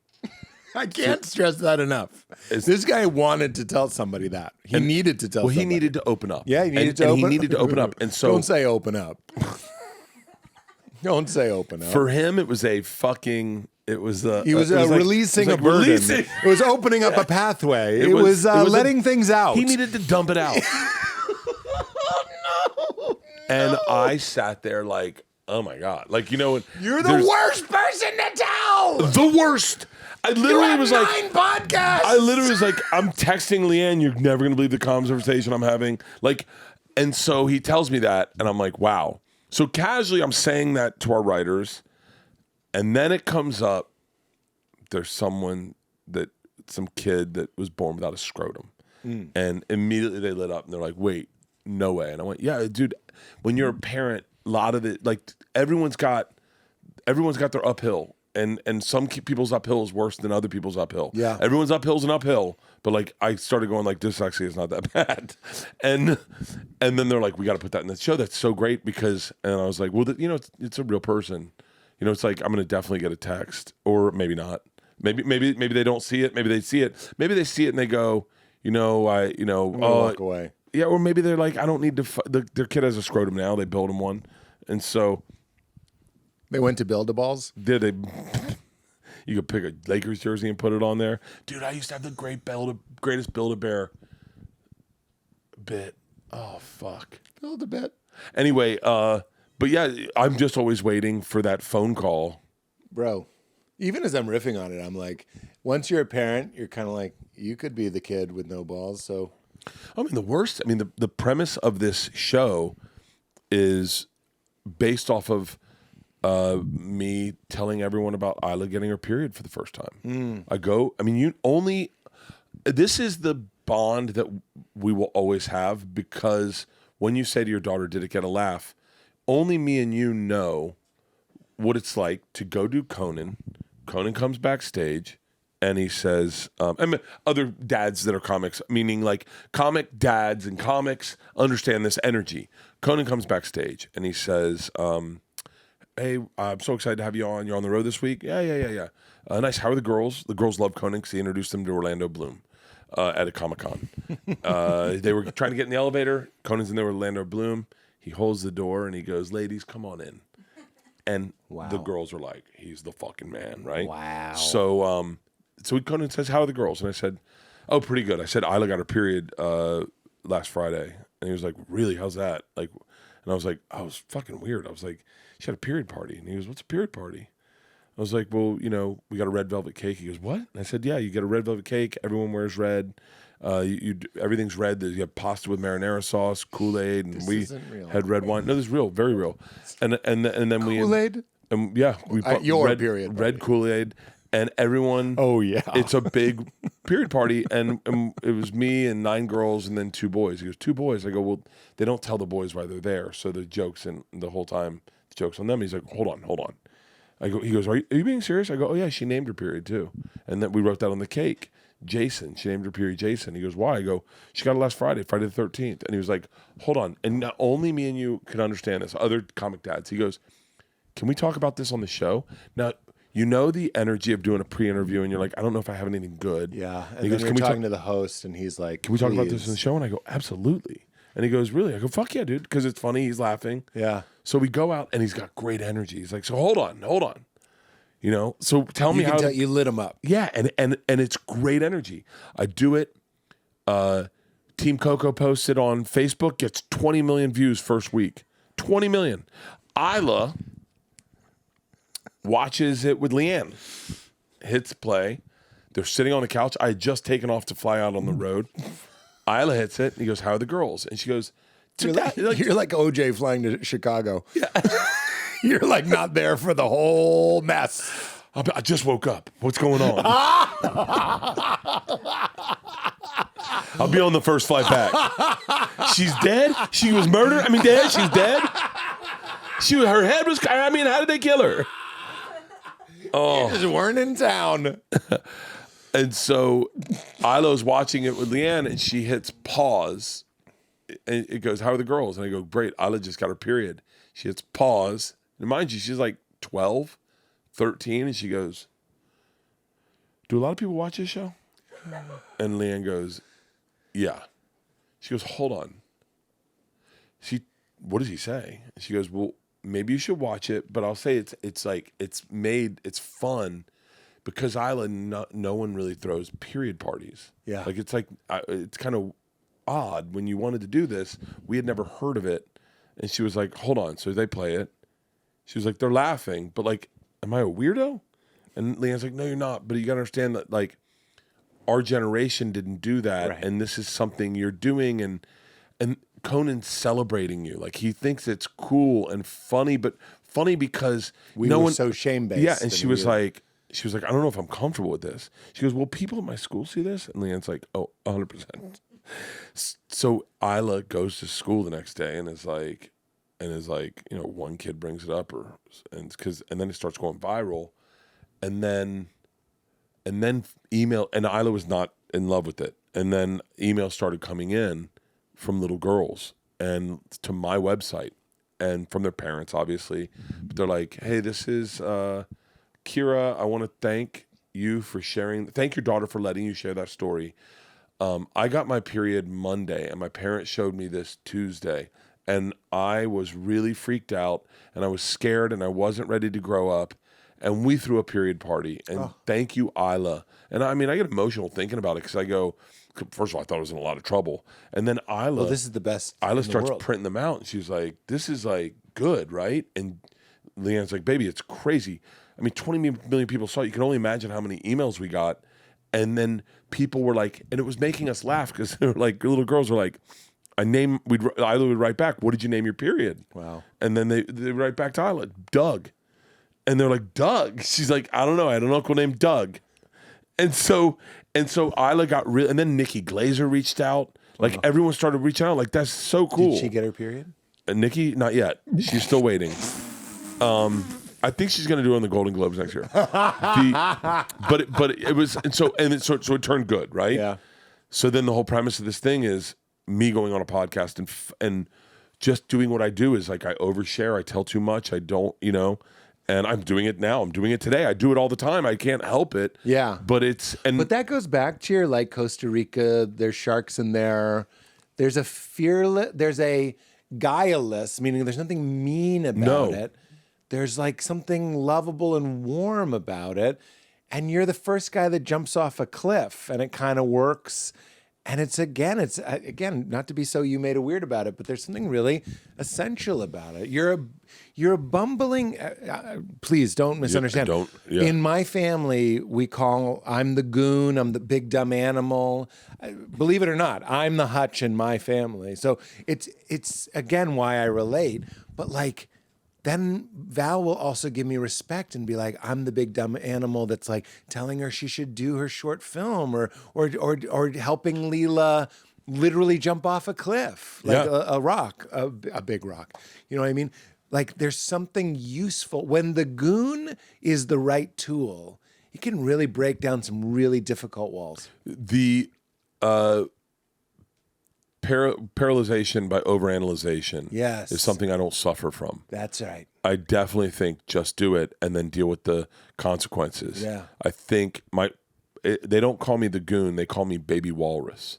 Baby walrus. Because I have a lot of excitement, a lot of energy. There's a lot of me there, but I don't have a lot of insight. Because my animal is a hippopotamus. Similar. It's just like these. I kind of look like I'm just lazing around all day, and then I'll like kill a tourist. Like, what was that? Yeah, he's got a little drive or whatever it might be. Walrus and the hippo. I think that I think that there's a really great comic, Sean Patton. Yeah, he's brilliant. And I love Sean. And one time we were in. I love this story because it is. I think it's the way I live my life, especially as a comic. I don't overthink things. I think, like I remember getting ready to do the movie, and they called me, and they're like, "Are you ready for this?" And I was like, I guess. And they're like, "Well, you're going to be in like 90%, 98% of the scenes." I was like, "So?"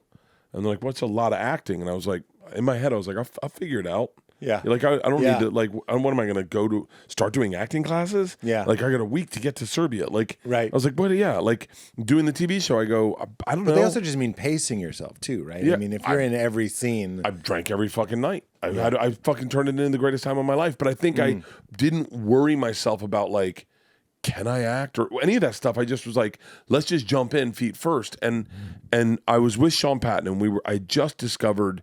I showed him Instagram stories, and we were in Utah, and we were snowboarding, and there was a big group of us, Mark Normand and comedy, quiz. Skiing, And I showed Sean Patton stories, and I showed him my side of stories. I go, I get like 200,000 views on them. They're really good. And I go, what's even more incredible is you can sell tickets on them. And I said, and you can see how many people touch the link to buy tickets. So you really quantify, like I've always been in the business side of the business a little bit. It fascinates me at least to quantify things. Sure.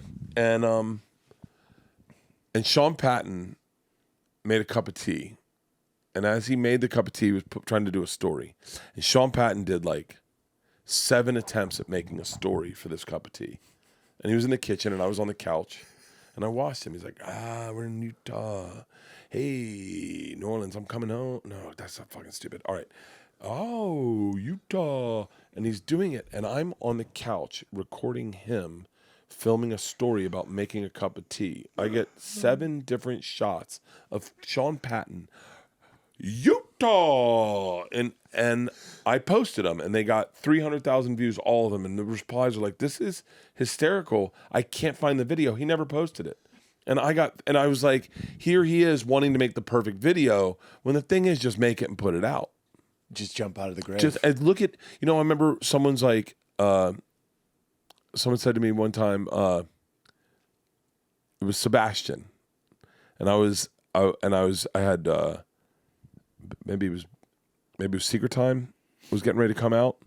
And I was in the hallway of the store And I was thinking in my head, I was like, I'm going to ask comics the best way to watch a special so that the people on Instagram can watch my special with the advice of the best comics in the world. So I get Burr, I get Sebastian, I get everyone.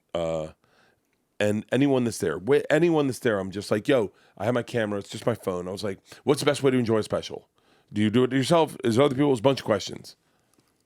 And by the end of the thing, I got like the greatest comics in the world are coming through the store. That's back, Rogan and Lou, everyone's that's there.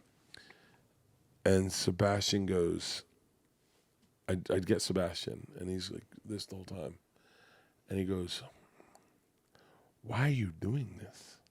And I said, because I'm going to post these, and I'm going to post them on my Instagram, and then people will see their favorite comics, and I've got all the best comics in the world, and the one thing they're going to see other comics underneath is my special that's on Netflix, Secret Time. And so you're going to see your favorite comic. More importantly, my special's there, and then people will drive people to my special. And he was like, I mean this with respect, so I'm friends with Sebastian. He goes, I would never, aren't you embarrassed? And I went, embarrassed? And I go, no. He goes, I would never do that. And he goes, what if no one watches it? And I go, I don't give a fuck. If no one watches it, then I'm definitely not embarrassed because it doesn't matter. No one saw it. But I go, if people see it, then that's great. And he goes, he was so confused by it. Yeah. And I remember thinking, and I've had this relationship with Sebastian for a while that if he ever did anything really crazy, like he would do this thing about his wife leaving. His wife would do this thing of misrecording him promoting a date, and it was so fucking funny. And I would text him and go, do more of that. I love that. And he'd be like, really? She kind of fucked it up. And I was like, that's what makes it hysterical. But like, I never thought about the stuff I posted about like it not doing well, because I was like, if it doesn't do well, that means no one saw it. Yeah. That's like going like, what if I get naked in the woods? Yeah. And what if a woman sees me? Well, then it's you and a woman in the naked in the woods. You guys are probably going to fuck. And if no one sees you, you're just naked in the woods by yourself. So get naked in the woods. Like I literally I've never overthought it. And whenever I've done poorly in this business, it's me overthinking it. Yeah. It is entirely me going like trying to get ahead of the curve and go, this is what they're thinking. No, but you want to just be in the flow and doing what comes natural. And it's the Hutchism. I really hope this gets to Hutch in a good way, because there is so much to learn from people that don't need much. Meaning, and Hutch has a lot. I mean, he's got everything he needs, but he doesn't there's no part of him that wants to be famous. There's no part of him that I don't think he has an Instagram. I'm certain he doesn't have a Facebook. He just wants his kids to kill it. He just wants to be with his wife. If he can smoke a joint, great. If he can have a nice IPA, would be fucking great. Some steaks on the grill. Yeah. Florida State's playing. Yeah. He is good. If you said to him, just heads up, you're going to have to drive a 1989 4Runner for the rest of your life. He'd go, you mean the best car they ever made? Like, he had a 4Runner that was fucking badass. We took that thing everywhere with a counterculture sticker on the back. Like, there's something to be said for that, as opposed to us. Now, listen, a lot of people, I think, identify with us with having dreams and wanting to pursue your dreams. But life becomes very complicated when your dreams and your life are tethered. Yeah, and become your job. And you get lost in it. No, I know. And then you hang out with your old school friends, and they're like, I don't really give a fuck about ticket counts. How are the girls? And you're like, I don't know what I got. Yeah. You know? Well, we're back to Brian Regan in the big house. Dude, I mean, and then sometimes you're grounded as fuck. When I go in there to take a piss, and I see those two stools that I haven't seen in our house in 12 years. Yeah. And you go, oh, there was life's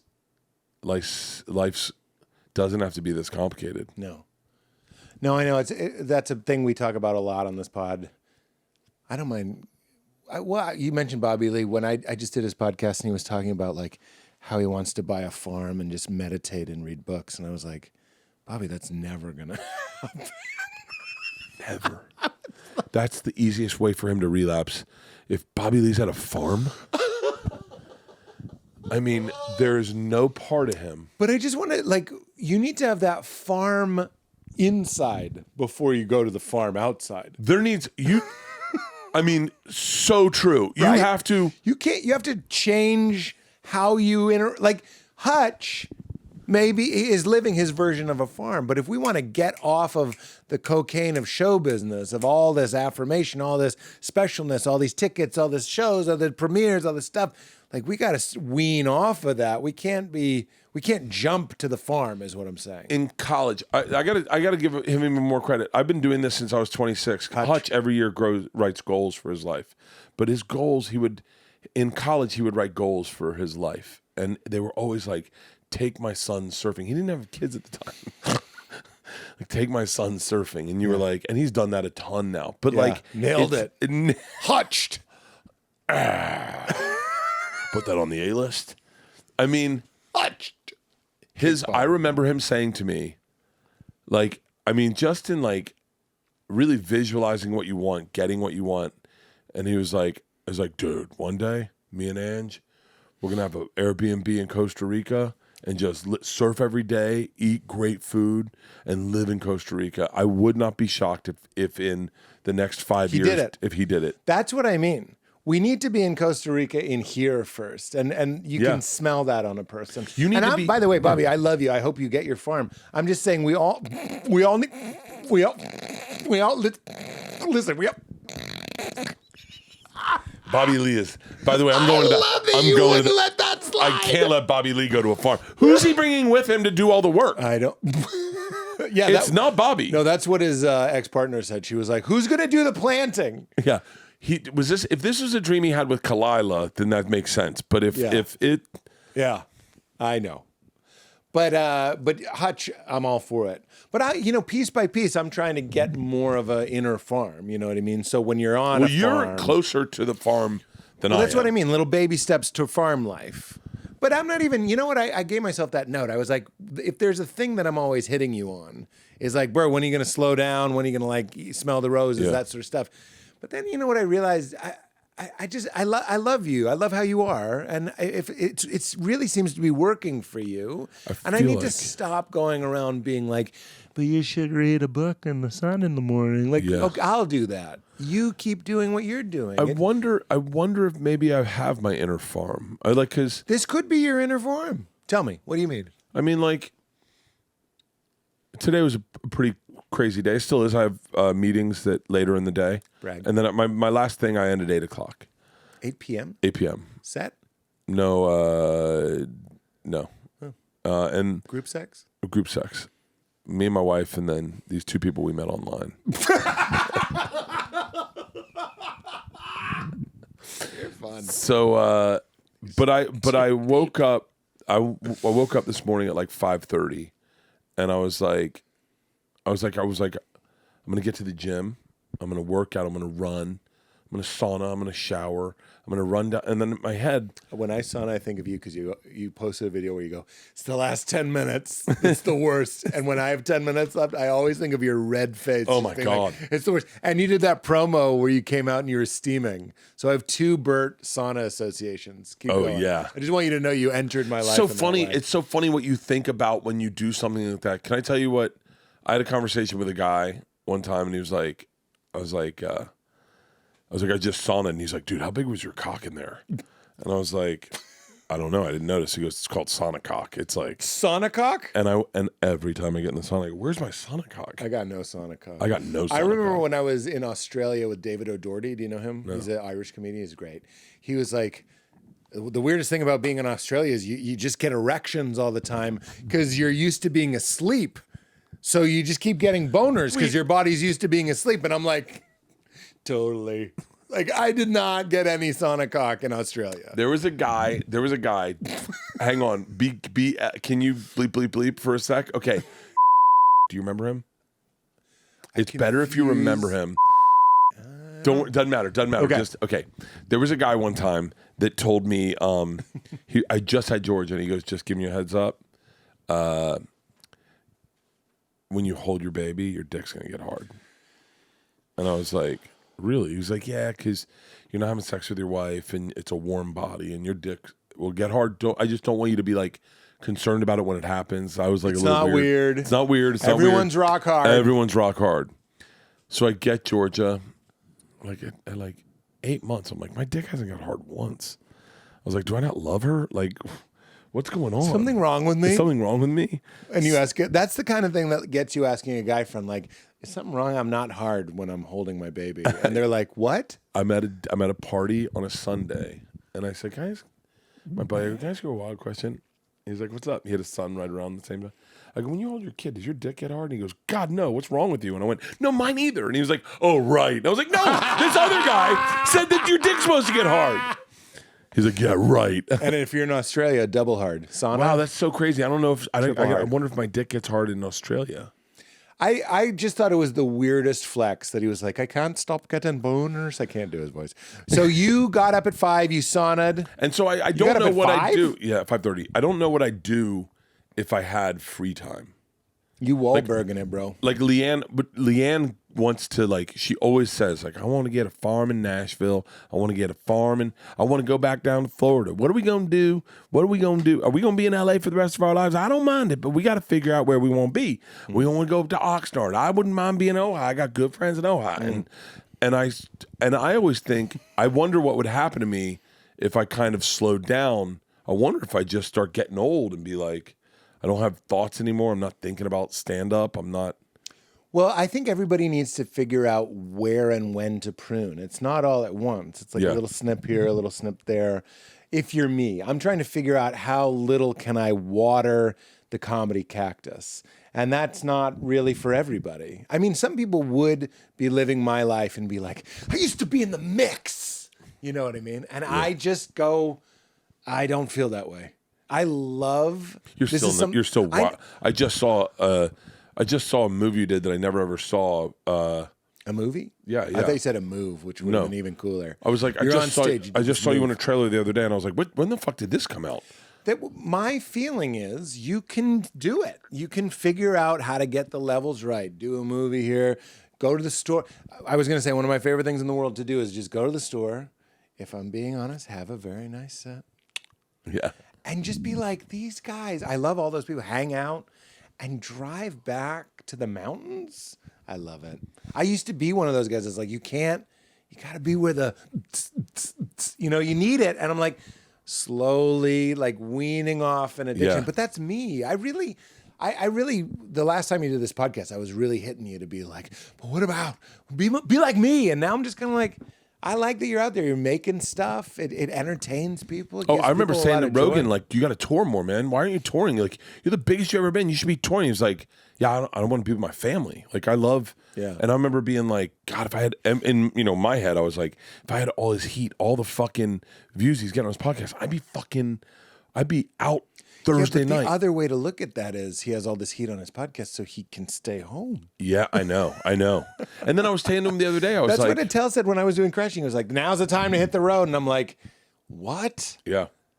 No, I have just the Attell filmed mentality. a TV show. I have the Attell mentality. I know was you like, do. Now's the time to hit the road.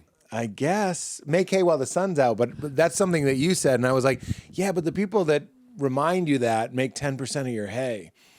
They're like, Bert, we got a thing going, says the hay people. If you saw my you got schedule, a horse on your staff with a tie. Oh. Make hay while the sun's out. And you're like, I guess I got to. I got a field full of cows. You got all these cows. And one human who sells haymakers. One human. Yes, who makes hay. He's like, hey. And your dick is a steel driver. Oh, John Henry. John Henry. Yeah, I don't know if I'll ever slow down. I would love in a parallel universe. I would love. Do you feel like you see the fam enough? It's because one of the lines that stood out, it seems like it. One of the lines that stood out, he was like, what if I slow down and give all this manic energy to you guys? And they were all like, no. Yeah. I'm like, okay, this is helping me understand. Maybe this is the right. What I'm trying to say is I'm done telling people to be like me. I like how I've pruned my tree. Maybe I should learn that lesson. I have. That was a great delivery. What you just said is so fucking. I'm annoying myself right now as I think about how many times you want people to be like you. I've given people advice to line up with me. Yeah, I know. Oh, you need to start a podcast. You need to do that. You need to do that. Yeah. It's because you care and you want to connect. And let me put this. I'm going to take a wild swing. It's because someone did that to you. Oh yeah, and it helped you. It was Rogan. So it's really nice. Joe is the best. He would pull me aside and go, "Hey, you need a special. You need to fucking be undeniable. You need to start a podcast." And it was like it was the right person at the right time to, and he was succeeding at such a like a base level, like meaning like I knew he was succeeding, but I don't think he saw he knew his trajectory. He knew what he could become, I think. And I was like, well, if he says it, I should fucking look. There's some people, and this is the trap, who like advice, especially when you're coming up.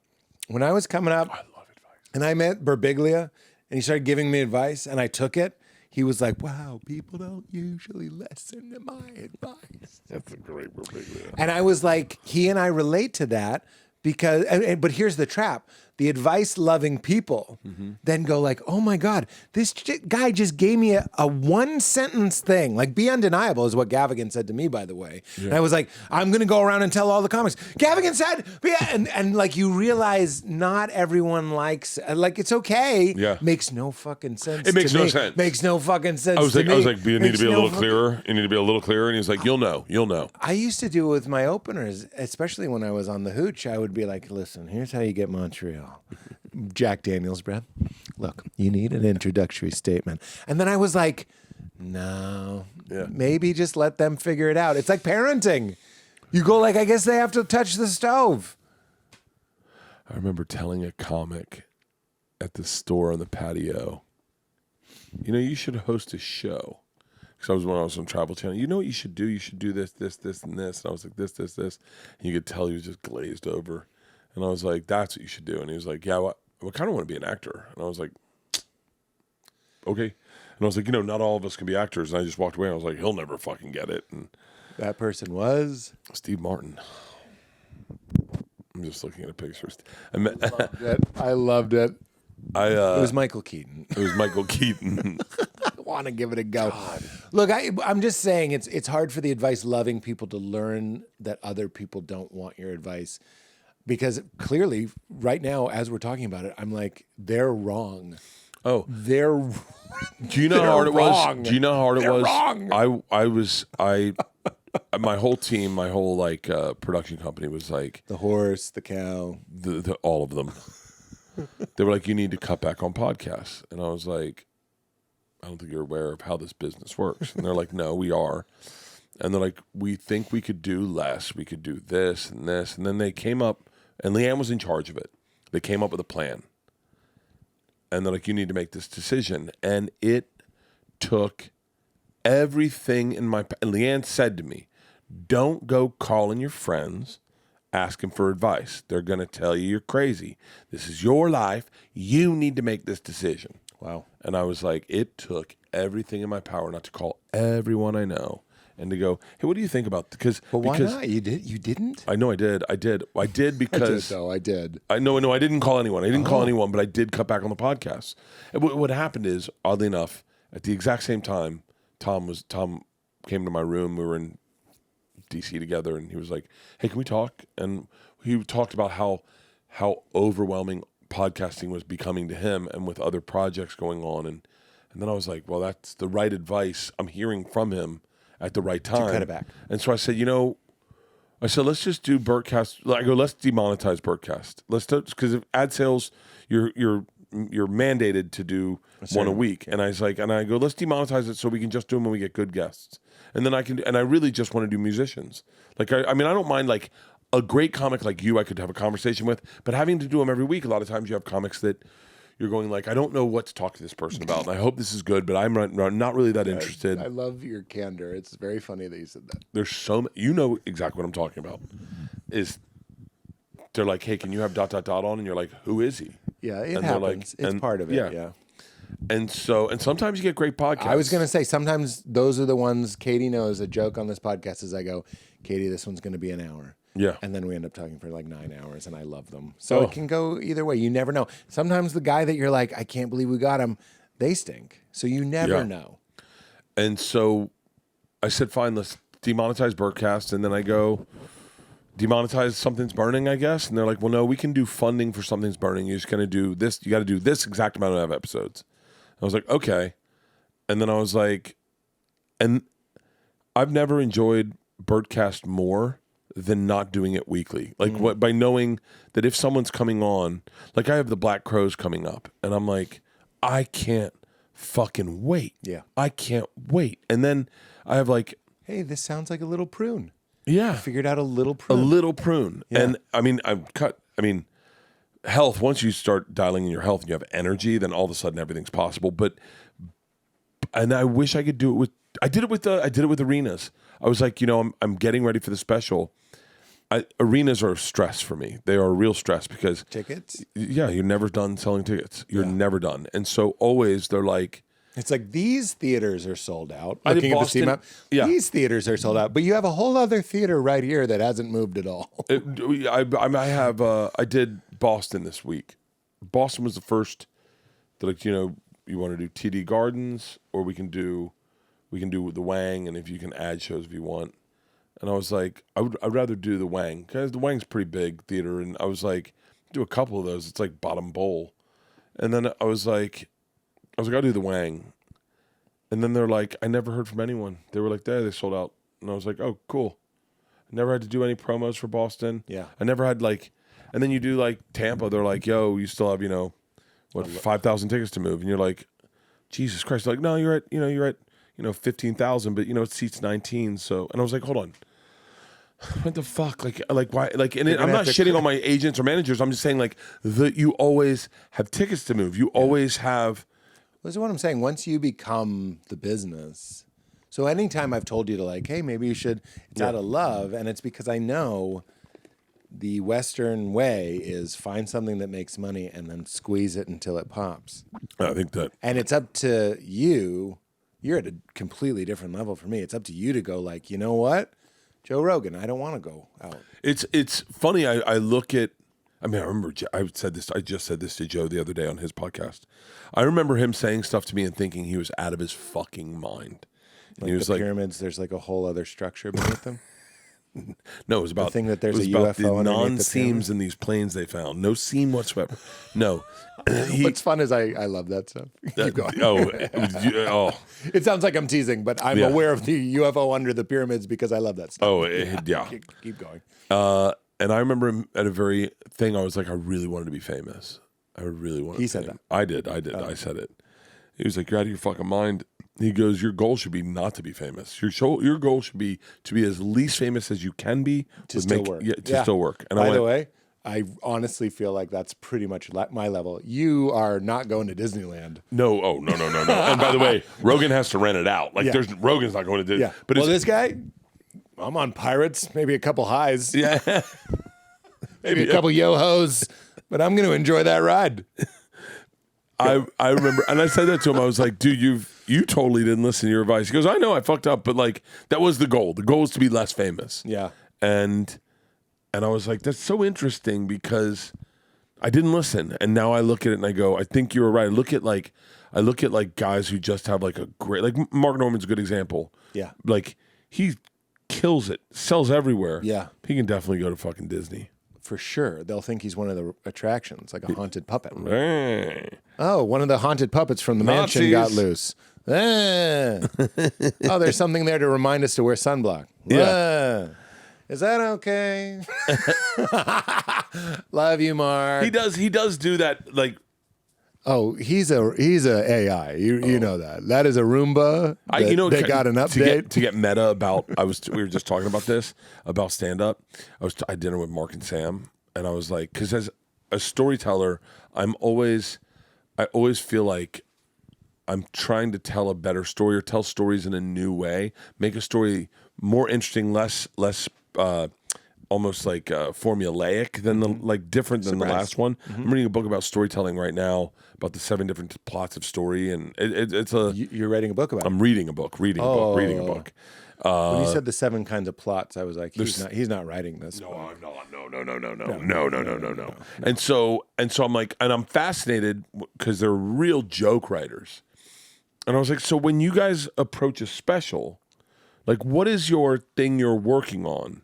Like, so I'm always trying to write a better story than the last special, or like a more epic, or can I tell one story that integrates everything from the special in it at the end? That's my goal right now, is to have a story where it tags from every story, and it's really a journey story, like a hero journey story, but there's a monster in it. Like, I want all the fucking I want to do Lord of the Rings in a stand-up special, and then Mark and Sam were like so brilliantly simple. They were like, to write the best joke and to make it as simple as possible and as clean as possible. And I was like, and they're like, but the same thing that keeps me up at night keeps them up at night is like just the least amount of words. No, I know, they're assassins. They're fucking. They're just like, how do I make a smaller rifle? That's what they're. How do I get? I just want one hole that no one sees. Yeah. I want them just to collapse. Yeah. No, I know. I tease Mark, but I think both of those guys are great. And I love that they're out there. See, there might have been a time when I'd be like, yeah, but why aren't they? I love that they're on the subway eating pizza at 3 a.m. thinking about a fucking one-liner. Yeah, I'm glad they're doing that. Mark does this really cool thing about he takes a joke and then he works it 9 different ways and he posts all the derivations of the joke. Oh, wow. It's really fascinating. Yeah. I wish I could write jokes better. My jokes suck. What did Mr. T say after he pushed 50 Cent in the pool? I 50 the pool? I 50 the pool. I did get it, though. You did. You did. I 50 the pool. You took acid and went to Disneyland and you got beat up by a black guy. You said both of those so fast. Those like famous stories? They were on like my first first hour I'm I ever not having did. you going to rehash No. I do want to thank you for coming on, man. Buddy, I love you to death. What are the tastes of Mountain Dew? That's citrus and then orange. Citrus and orange. It sounds like a redneck. It's like citrus, but orange. Right. It's like salad stuff and cucumbers. So I'm sitting at a table. For my first table read ever. We'd done the public table read where everyone's back in the day when you did a table read. Now, I don't even know if they do table reads at all anymore. But back in the day, a table read, you'd get a deal, they'd get a pilot, you'd submit the pilot, they'd pick it up, they'd cast the pilot, and then before the week started, they did a table read to find out if all the actors were good enough to work together. Yeah. And I'm glad I got to experience it. I'm glad it doesn't happen anymore. It was probably a cafeteria of like 200 people. It was every agent. It was every producer, every writer that was going to be on the show, every executive on the studio level, on the production level. I mean, everything. It was a massive thing. Yeah. And it was the president of the network, everyone underneath him. It was Les Moonves, Julie Pernworth, Edie. I mean, it was everyone. We did that one, and it was terrifying. I didn't understand what I was going into. I walked in, and I'm on a podium. I'm at a table. Everyone's not in placards. There's a microphone here. The script in front of me. I'd never read the script. I'm not a good out loud reader. We get through it, and then we all go into a sound stage to do another one with the writers. And I'm sitting across from Elliot Gould, and there's a big bowl of candy, and I grab a thing of juicy fruit. I put it in my mouth, and Elliot goes, I wouldn't mind a piece of gum. I don't know Elliot at all. I give him a piece of gum, and he goes, I said, what are these flavors? And he goes, I've never thought about that. And I said, yeah, what flavors do you think these are? And he's like, I don't know. What is juicy fruit? It's like the moment me and him connect.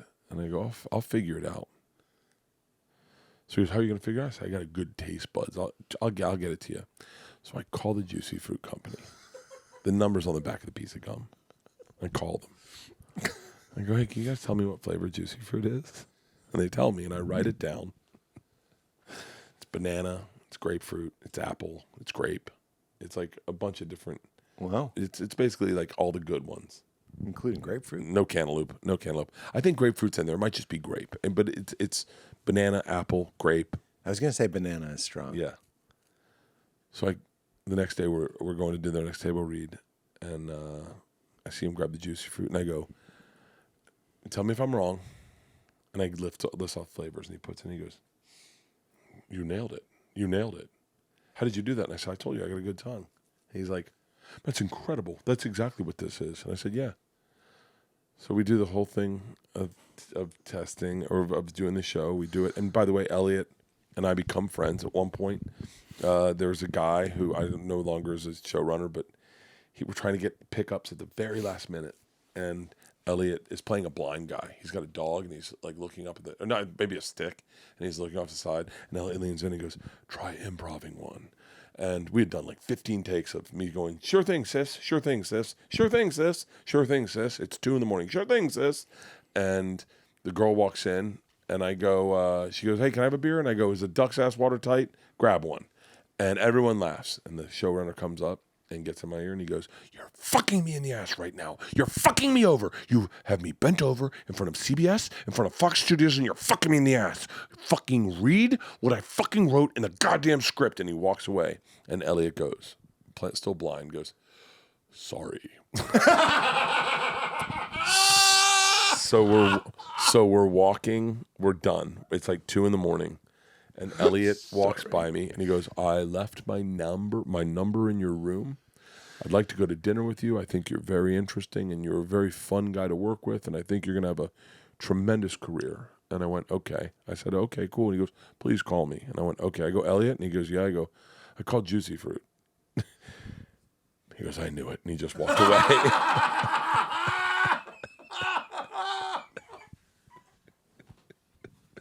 Bert, haymaker, Kreischer. The show is free, Bert. I mean, I just have the softest spot for you. I'm just in. I love it. We're brothers. We've our paths are too identical. I know. We got hutched in different ways. You're Florida to me. I'm getting a call from Hutch. He's like, buddy, just so you know. It's fine. It was worth it. It was worth it. Don't overthink it. Yeah. Hutch wouldn't overthink it. That's right. B-Man, I love you. I bet. He goes, this is what I'm going to get. B-Man. Do you know what his son did? His son started a hot dog cart in Tallahassee, fucking wildly successful, bought a hot dog cart, parked it outside the bars, and sold crazy fucking money in hot dogs. Wow. Then sold the company, graduated college, sold the company to a bunch of kids for a ton of money. Well, yeah, but I'm going to get a buddy. Listen to the podcast. They said it's fucking awesome. I'm not going to listen to that shit. I love you, man. I'll see you the next Forest Day game. I love it. Yeah. And we didn't get another listen, but that's fine. Yeah. Would you say keep it crispy? It's how we close. As you know, course. this is your third time. Keep it crispy. Yeah, baby. Yeah. You made it weird. You made it weird.